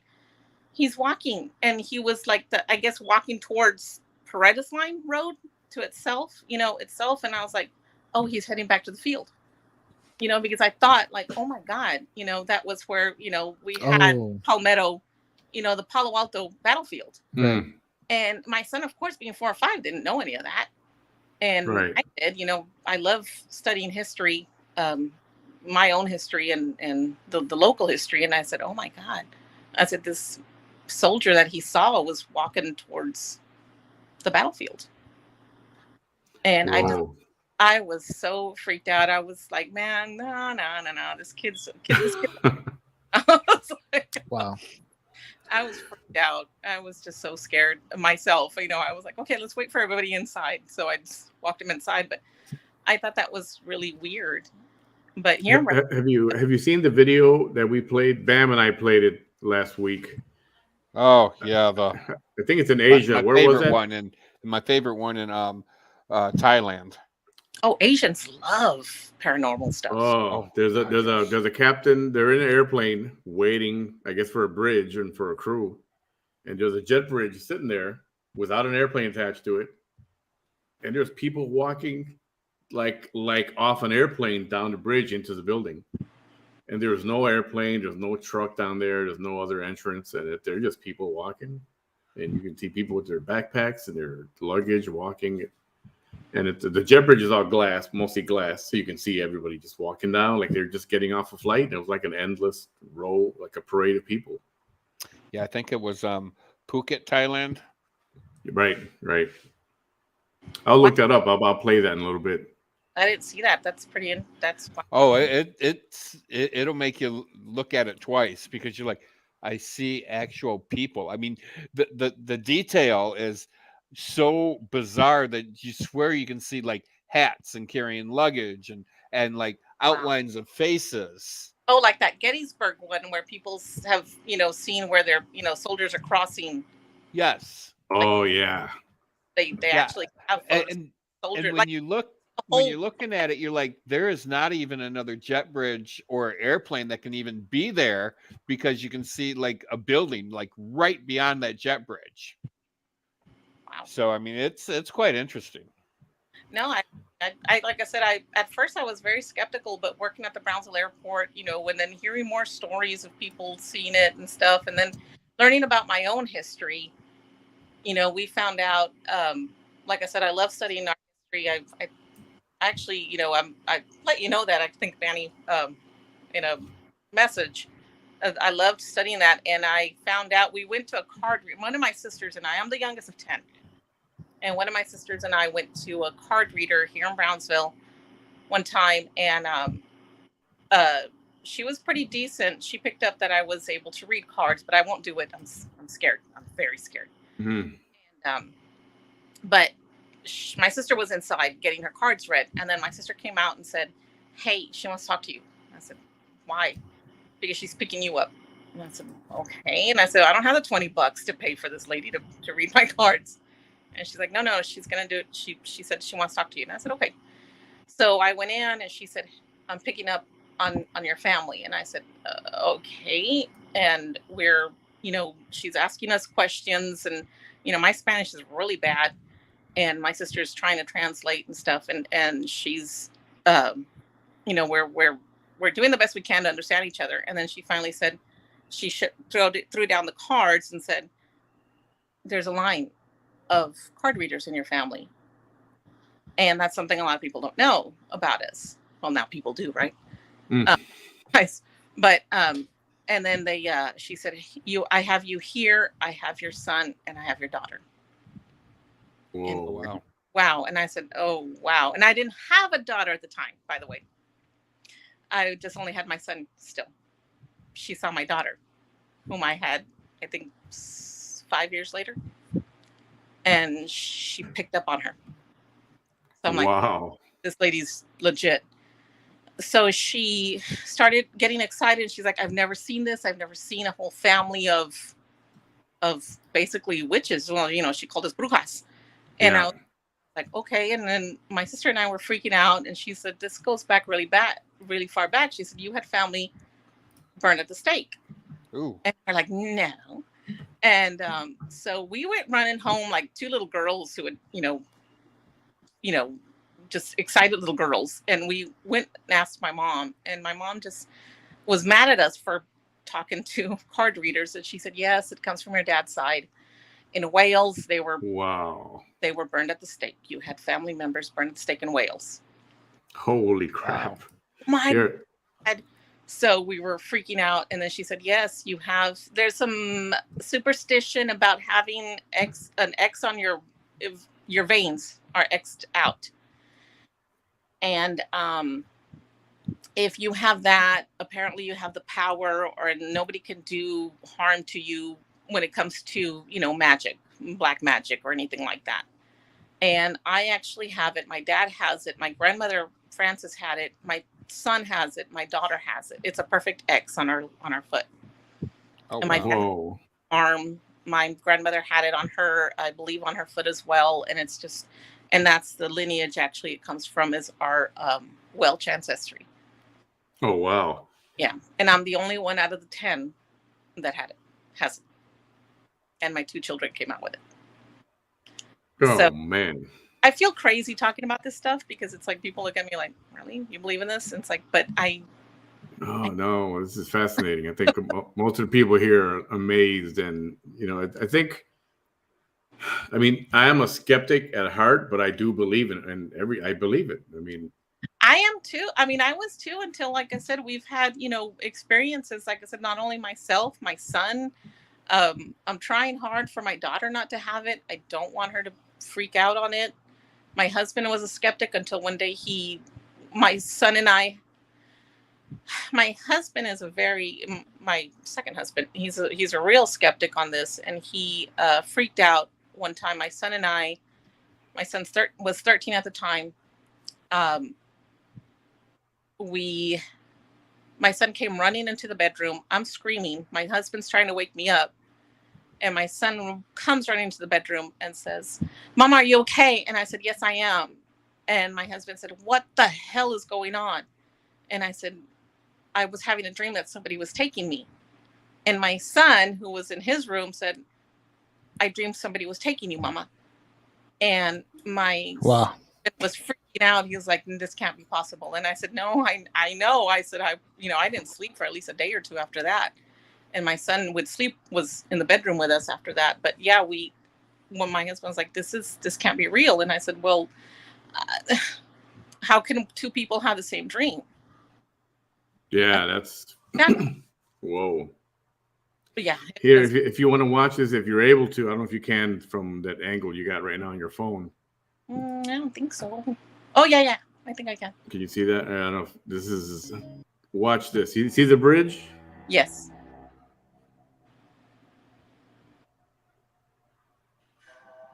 Internet viewers were left creeped out after footage emerged seemingly showing ghost passengers at an airport.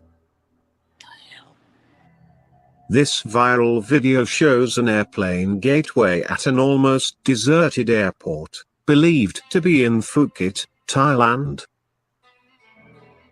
As the camera zooms in, it becomes clear there are shadowy figures running along the passageway, but with no airplane in sight and the gateway suspended in the air, connected to nothing. It is a mystery where the passengers have come from.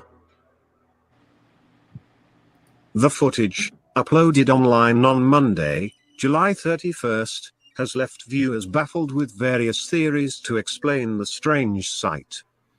Yeah, see, if I were to see that at night, Wow. I wonder, like, if that airport, was there a plane that didn't make it off the runway, maybe, and that's just the people. Or some kind of disaster. That's what me and Bam were thinking. Yeah, like one that was supposed to land there and They're didn't, in a loop. Something bad happened, and now this is like the ghost aircraft. Yeah. That man, wow. Like I said, I mean, it looks like that's. One suggested the passengers were a reflection from another bridge unseen in the video. Another said, the wrong gate was opened. They all queued down the bottom. When they realized, they all ran off to the right gate. But others were left totally stumped and more than a little scared by the footage. One commented, freaked out totally. Yeah, that's not a reflection. We know what reflections look like, and yeah, no, that's actually looks like people walking. Like I said, it's like they're in a loop. Like they're on trying to get on a flight that they never were able to get on. Yeah, and I showed it because I figured you worked at the airport, so you'd appreciate this. Yes, no. I don't know about appreciate it. I don't think I want to go back at an airport to work at it. You know, it's quite obvious there is not another gate beyond that. No, right. No, it was at the end, right? It was like in the inside and the end, maybe the final gate of that wall. Anyway, at that moment, it was just that one, and it's like, wow. Yeah, no, like I said, at the Brownsville Airport, I wish more people would share their stories. And my dad, he was a fisherman. You know, our history. I'm going to sound like Vanessa here. I am a 5th generation Texan, but I do know that. And we are from Port Isabel.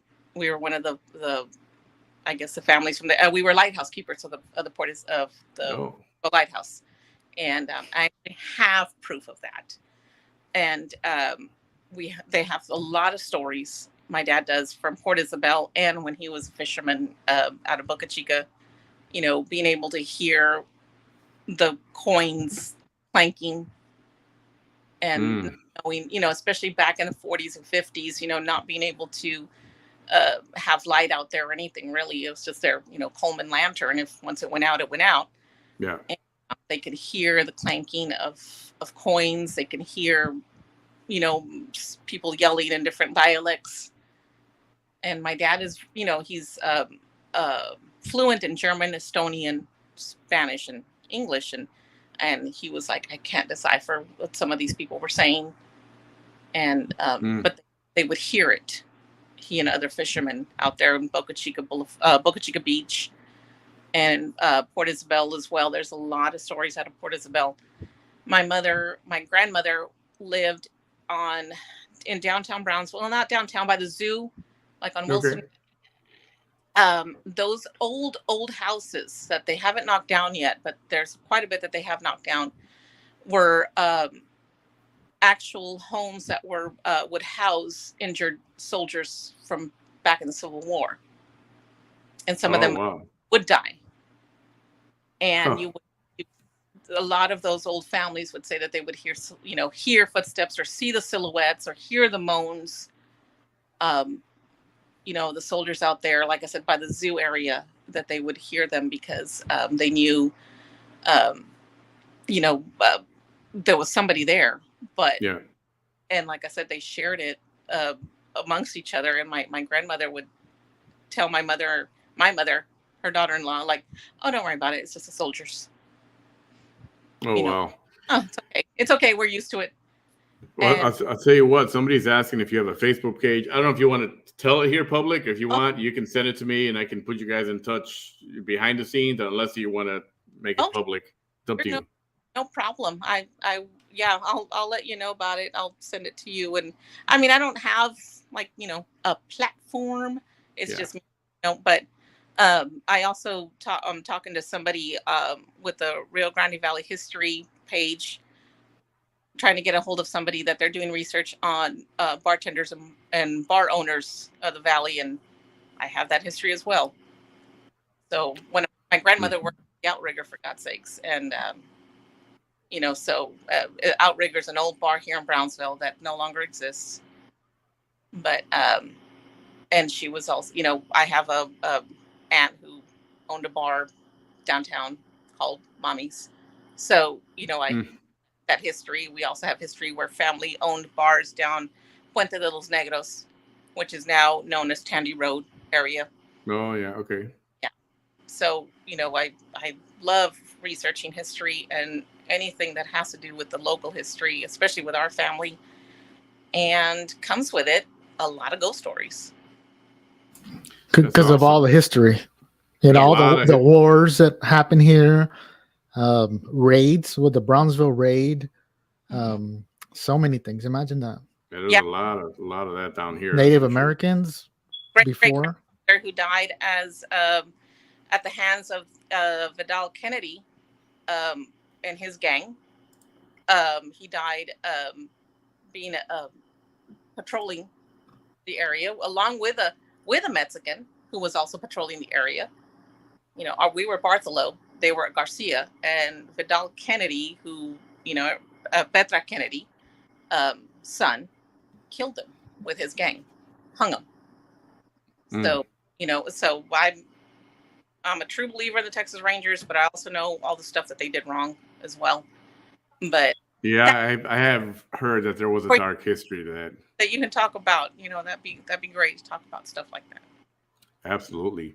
Hey, listen, thank you so much for coming forward. It's fascinating. Appreciate you. Yeah, you know what? Send me send me an inbox with your page. I think they just want to talk to you so they can talk to you about some of this history. Yeah, not necessarily. Yeah. And there is Facebook pages for the Rio Grande Valley that they people do share these stories, and it's crazy the things that people have seen. Like I live by train tracks. Well, now they're not there anymore, but man, the stories we can tell about that too. I would freak out if I heard a train and there was no train coming at all. If there was no tracks, then you hear a train.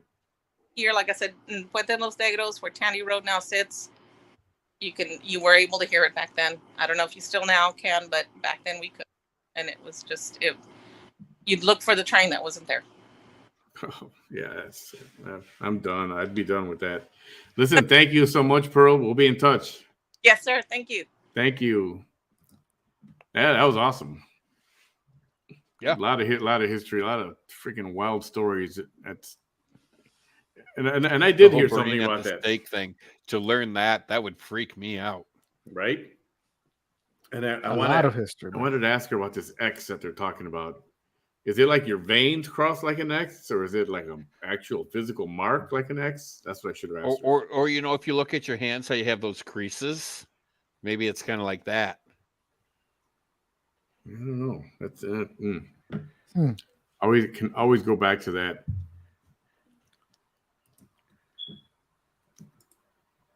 All right, that was interesting. Hell yeah. Let me go back to, let's see, is this the one? Yes, this is the one. Go back to the EVPs. Now, did we hear this one already? I don't remember. Ready. And this is, here's the thing. This is so old. Oh, yeah. We heard this one already. Let me go to the next one. The next one is going to be, 3515. All right, check this out. Taking pictures with a flash, and he says, "I hope our lights don't bother you." And this voice responded. And what we're going to hear is the response, right? Yes. Okay, here it comes. All right, here we go. I can't make that out. Tell me what it says. That's not a good one. Let me listen again. It says, it's a whisper. Our death gate. Our death gate. All right, here we go. Oh, man. It's like our death gate. Well, yeah, I mean, now that, he told us what we're supposed to hear, yeah, I guess I hear it. But did I hear that the first time? No. That's okay. This one is bad. All right. I played this before many, many months ago. So there's a building where they recorded sounds of water, like a pool, where there is no pool. Might there have been decades ago or something? Maybe. But it's a child asking for help. This one's real creepy. It could be disturbing. So just a warning, it is a child, a young person's sound that comes through. Let me play this one right here. Here's the thing. Since the site is down, this was easily the most listened to EVP we have ever recorded. Yeah, and simply because, I mean, it's so long. And, I mean, it's called drowning just because, I mean, there's no other way to say it. It sounds like a child being drowned. It really does. God. All right. It sounds like a child being drowned. So, any other providence you can give us on it? I mean, yeah. So the context of this was in a old mental asylum in Ogden, Utah, and the building was abandoned. Had been abandoned for years. Mm-hmm.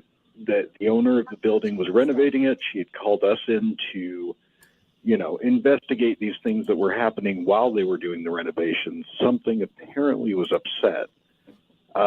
We had set up our equipment. We had gone through, you know, done a regular investigation, and I decided I was going to leave my mic, and because I had this big condenser mic in this room, kind of in the back of the building. I was trying not to play too much of the backstory, but I just wanted you guys to hear what. I don't even know where we went. We went outside and to set it up. Yeah.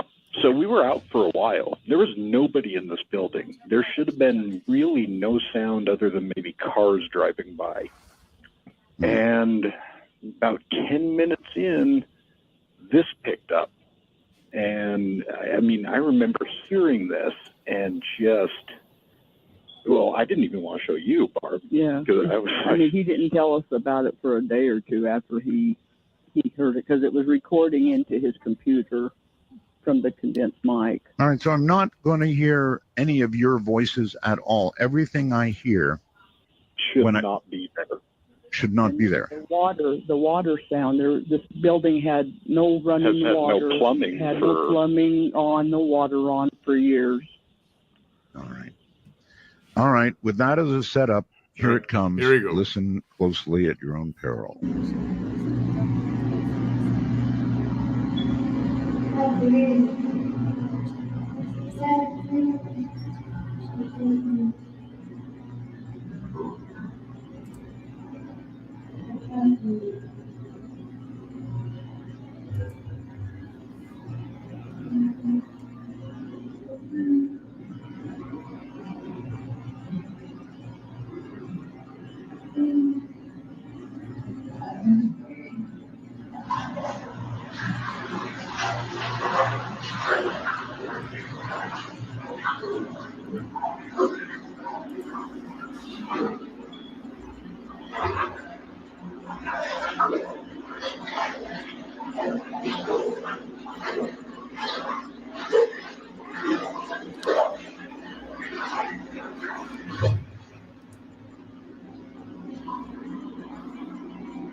You know what? I'm going to stop it.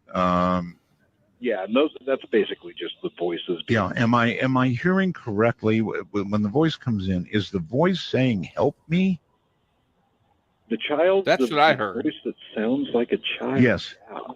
It sounds like he's saying, "Help me, can't breathe, couldn't breathe." The first thing I heard was, "I can't breathe," and then I heard the "help me." I thought I heard "help me, please." Yes. All right. See, that I want to hear again. So I don't know. I hate to play the whole thing again. But I guess I'm going to. But remember, this is a place where there's not even any pipes around anymore. No running water at all. So this is. Yeah, can't breathe. And then another voice. Am I right? That boy just said, "I can't breathe." Yeah. I need to hear that again. I'm sorry. This is so freaky. Listen it here.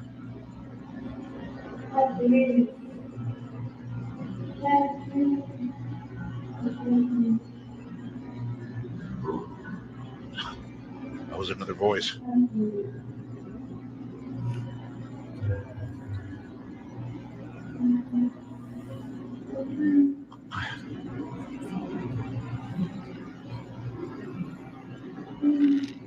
Please, I heard that.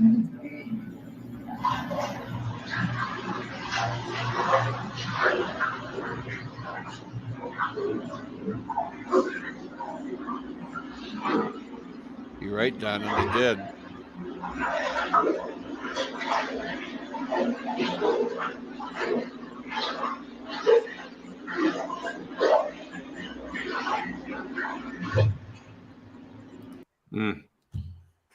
I'm going to say that's a bathtub, not a swimming pool. Yeah, because Donna said they used to do ice baths, and I do remember seeing in insane asylums or hospitals, they did put patients in ice baths. Oh man, pretty creepy though. I mean, yeah. Can you imagine hearing that? And then you hear the water. I mean, it sounds like it's splashing and it's splashing as it sounds. That's what it sounds like. Well, and you know, the water was like so dense, like it was in a confined space, like a bathtub. Yes. It didn't sound like it was a swimming pool. Oh man.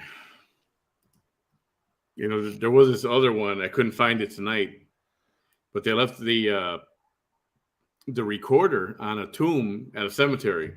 Oh, I bet that was nothing but pure freakiness. And they left it for hours. They were there on the outskirts. Nobody else was in there. This was overnight. It was windy. You can hear the wind and, you know, like leaves rustling and all that. And then all of a sudden, you hear a baby crying, or baby crying or laughing. And I couldn't find that. I couldn't find it right now, but that's creepy also. So, okay. I'm getting scared now. Yeah, Bam. Bam that was the scariest thing, dude, of the whole show tonight. Well, and you know that I can't remember what movie that was from. Was that Michael? I think it was Michael. Yep. That was always the scariest part out of that movie. Just that, you know. Yeah. I'll probably fall asleep with that sound in my head now. Thanks, man. Boo. Yeah, tonight all I'm going to hear is right. And I'm going to hear Bam Bam doing that. You know, when I was really bored at the airports, I would do that in the mic. Oh crap! All right, let's see what this one is all about. I didn't put notes next to this, so I forget what's gonna pop up here. All right. All right, here it comes. Let's all listen. Number one. Here we go. I think. On number one. Play. That poor girl's going to be terrified.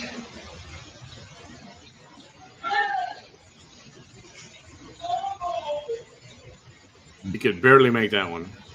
Yeah.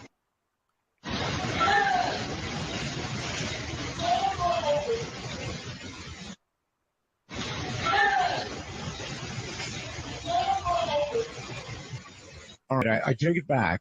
It was pretty clear to me. Ben, come over here, I think. Ben, come over here is what it's... Let me get to the next one. 5630, which is right here. Hear Brendan's voice. You're going to hear him. And Brendan's going to say, can you guys tell me what you like to do where you are, or something to that effect. He says, can you guys tell me what you like to do where you are? Asks a question. And again, you're going to go back to the child EVP, which, you know, it stops my heart every time we capture one of these. The child says, I need you. You need to hide me. Now, nobody heard this at the time, obviously. And again, this is a funeral home, like in the middle of the night. There's no kids. I hear you. All right, here comes number 2. Can you guys tell me what you like to do where you are?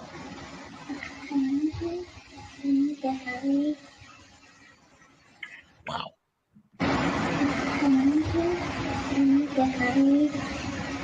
Sounds like a little girl. Okay, that's clearly a child. No question about it, a child. And you're saying that he says, I need you, you need to hide me. Well, and we should probably talk about this. See, that could be it. Definitely a little kid's voice, but I don't think you can make out exactly what they're saying. I mean, I couldn't. Well, I couldn't make out the first couple of words, but I definitely heard you need to hide me. But did I hear it because that's what they told me they said? Right. Or did I actually hear that? Right, because I didn't hear nothing. No, I got it. I just couldn't tell. You hear a little kid talking, like if you're in another room, the door's closed, and you can hear a little kid talking in that room. That's what I could make out, but I couldn't make out what they were saying. Right. Okay, let's go to the next one real quick. Patronize this kid and just, placate him, give him what he wants. So he picks up his video camera and says, okay, give me a tour of your room. Show me around your room. Where does this thing come from? Sure. And you'll hear in this EVP, you'll hear this little boy that's being attacked by this evil entity saying, this is my baseball glove. This is, he's you'll hear him directing him around the room, and then you'll see this is the TV. That's where he comes out of. And then the little boy sees movement on the TV that's off. You'll hear him, reference the movement on the TV, and then you'll hear the demon say, I am your worst enemy. Oh yeah. I watch you while you sleep. Oh God. All right, here we go. Okay. Hey, look, my baseball glove. No, my old one.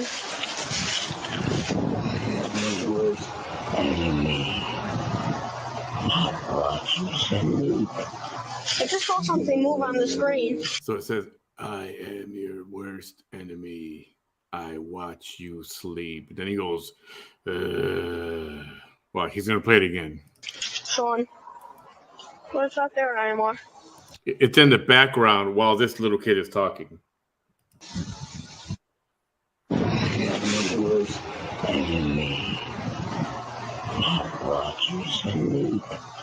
just saw something move on the screen.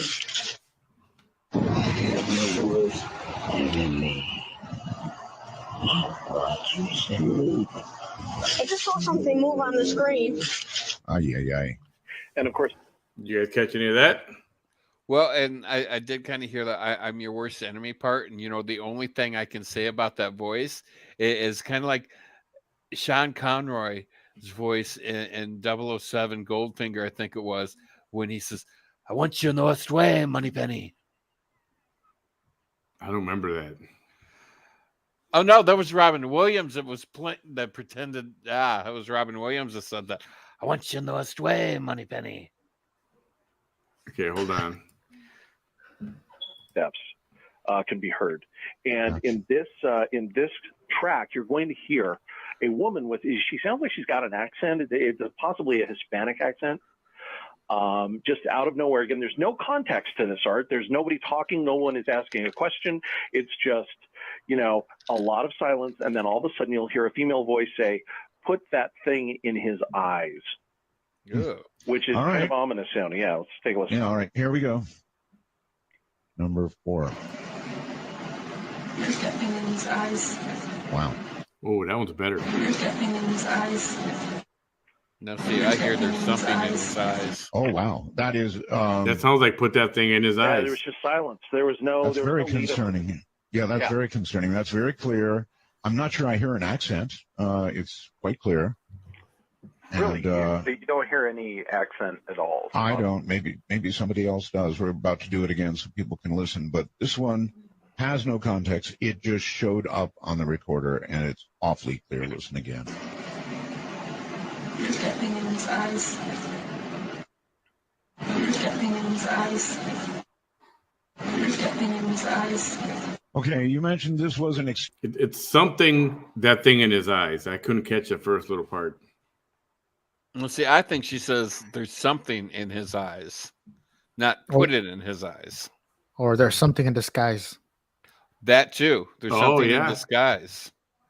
It could be that. Now, this one is freaky right here. This one is freaky. Sent to us from Britain, and really, it's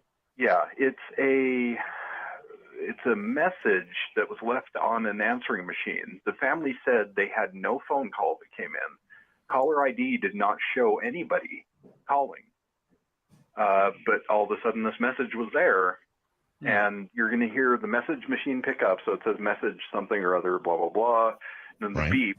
And then you're just going to hear this gruff man, it doesn't even sound human, almost, say that. I blocked it out so we don't hear what he's going to say. I know what he's going to say. A voice that people recognize? Yeah. The neighbor, they actually recognized that this was their neighbor's voice. I mean, this was somebody they knew that had passed on. I mean, even though to us it doesn't sound human, to them, they recognized it. All right, we're listening for They're Coming Home. Here it comes. It's 4. Wednesday, 8:12 a.m.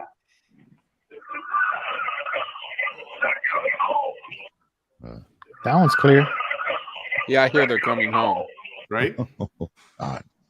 That's pretty clear. Yeah, it sounds evil. And that showed up on their freaking voicemail machine, their answering machine. And here, let's wrap it up there with this. We're going up for a bit already. 206. One more. This is the one. Let's see what this is. Beauty of having different members in a group like this. I understand. I'm going to walk down and try and find Brian. So let me look here. Timestamp is 8:23. So at 8:23, I am now leaving.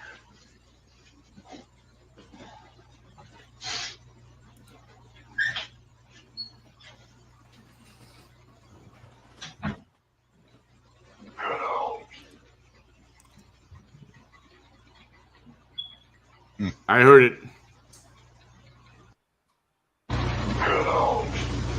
Hello. Skittles? Skittles. Get out. I hear You see, hello. That's horribly You heard clear. hello. Manny heard Yeah. get That's out, all and I'll I say heard about it. It's Skittles. horribly clear and horribly direct. I I heard. would say it's probably the 5th or 6th voice that we have been told.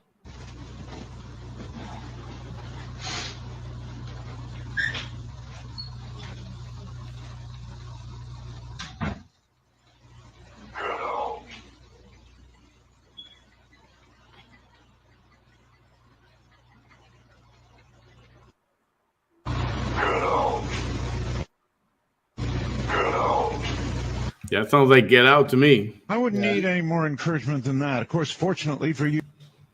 I heard Get Out. I heard Get Out. Yeah, All right, now I actually hear them pronounce the the end, right? T. So yeah, get out. Man, what do you do if you hear it? And now some people can actually hear this as it happens. Like But- with their physical ear. Yeah, like physically. Who said that? But most of the time, you don't hear these things, and then it's until they play back the recording that's when you hear all these. From the electronics, because everything is energy kind of thing. Yeah. And I'd be also, like, the I'd different be like, what frequencies. fucking Carl just said that? Hey guys, I'm gonna head out for the night. All I'm right, scared, buddy. man. I need to go Party pooper. watch some cartoons or something. Got to watch cartoons. Yeah, I'm gonna go You watch gotta- cartoons. So I can Think sleep. happy thoughts. You need happy thoughts to fly. Yeah. Abel's gonna go to his bedroom, turn on all the lights, and gonna sleep with the lights on tonight. Yep. I That's don't the know what plan. his wife will think about that, but Right. She's probably over there saying, All "Why right. are you listening to that kind of stuff? Why are you watching that kind of stuff?" Like, I don't know if she she's says like if that you or need not. lights gonna on, you're put on sleeping the in the Christian living room channel. tonight. All the lights are gonna be on when he goes home. Yeah, I'm gonna go put on that church channel. Ooh. All right, guys. All right, Have a Abel. All right. Have a good night, buddy. Abel, have a good night. See you. All righty. Anyway, you got anything else? Anything else you want to add, or Or anything? Thoughts about what went on tonight?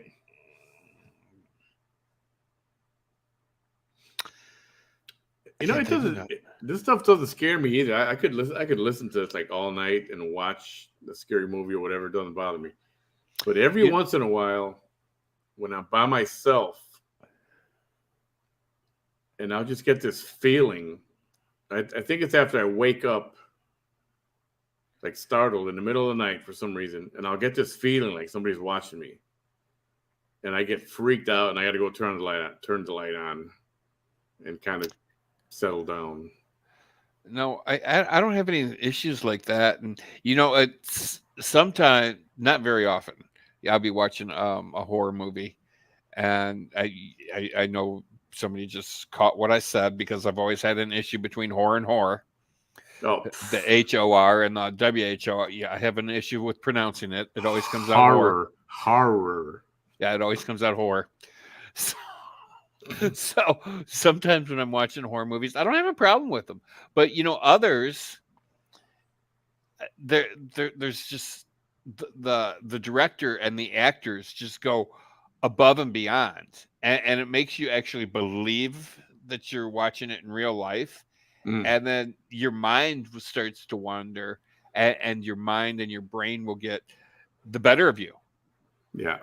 It doesn't happen often, but if that does happen, the actors and the director, they did their job, and they did it well. Now, there is this one place in Vegas. I can't remember the name of it, and I want to say Taps went there. And it is a haunted place. It's some sort of bar or club or something. And people have worked there, and when they quit working there, they just flat out refuse to go back. They can't even talk about it. It is such an active situation. And it was on, I think it was the Taps that did it. Well, the Ghost Adventures has been to all over Vegas. Maybe it was a Ghost Adventures. All over Vegas. But they said even right when they walked in, they could feel demonic presence. And I don't know if you'll find anything on the internet, like maybe a little blip or something. I wish I could remember the name of it, but it's some kind of haunted castle or haunted something. Yeah, I'm sure that Vegas is. You know how many mob deaths there have been in Vegas and executions? Oh my God, hundreds, thousands. Yeah.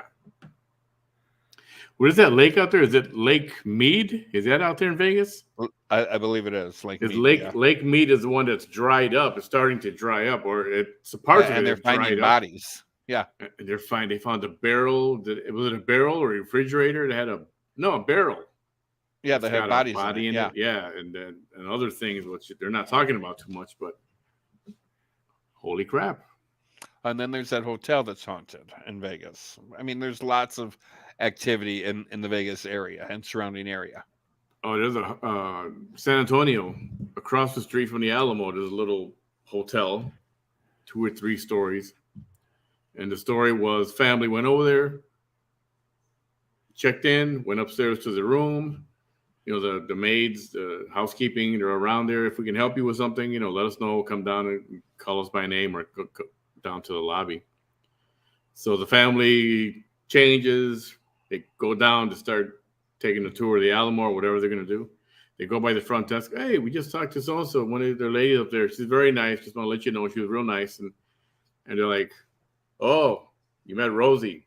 Yeah, she's a ghost. She's a spirit. She's not a real person. And the whole family saw her. And I would think that there's a lot of activity around the Alamo, especially since that was like the last stand. Could you imagine how many people died in the surrounding area of the Alamo? I mean, there's got to be lots of spirits roaming in that area. Is that the hotel? Let's see, Lucy, the Menger. Is that the one that we're talking about? The Menger Hotel and the Emily Morgan hotels. Yeah, that would freaked me the hell out. I don't know if I stay there anymore. I'd probably check right out. I don't know. Because then I'm thinking they'll be checking out on you at night too. So there's a movie called The Others. Have you seen The Others? I have not.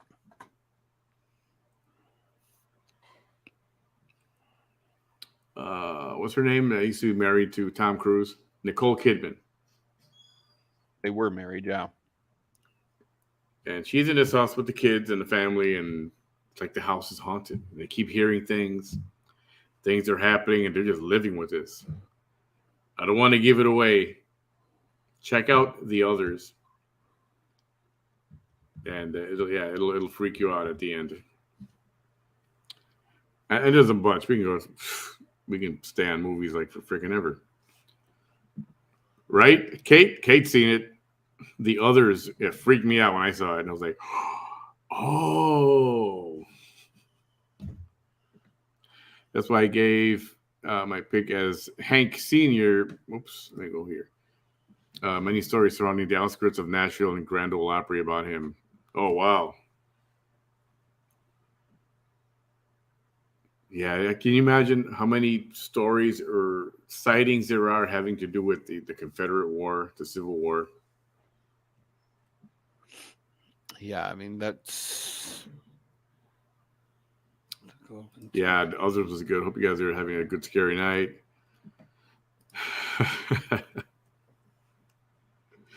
Nicole Kidman, let's see. All right, I think we're going to wrap it up, bro. I'm a little tight. You know, our little friend was supposed to get online pretty soon. Our little other friend. Oh. Not that I was going to stream her, but... my Crackhead TV? Yep. Yeah, it's a little late. It's a little late to be dealing with her. Yeah.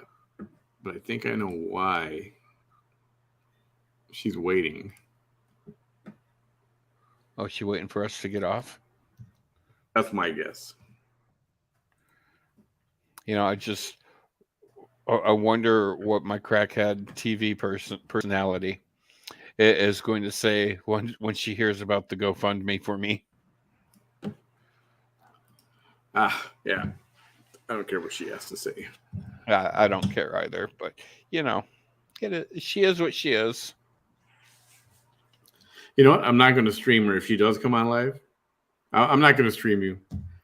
Frankly, I need a break from you. And there's a lot more other interesting things to talk about than hearing the same old thing and the same old nonsense and all that stuff. So I'm going to enjoy the rest of my Saturday night. And my son. Yeah, I mean, it's actually Sunday morning. Yeah. Yeah, it is Sunday morning. Yeah, my recliner's calling me. Yep. With that, I believe we're going to, Lucy, Maria, Thank Debbie, you, Lucy. Eunice, Donna, Kate from Sydney, Australia. Oh, Nicole Kidman's from Sydney. Yeah, I knew she was. For those of you that Australia. have donated to the GoFundMe or sent me a little something in my Cash App, thank you so much.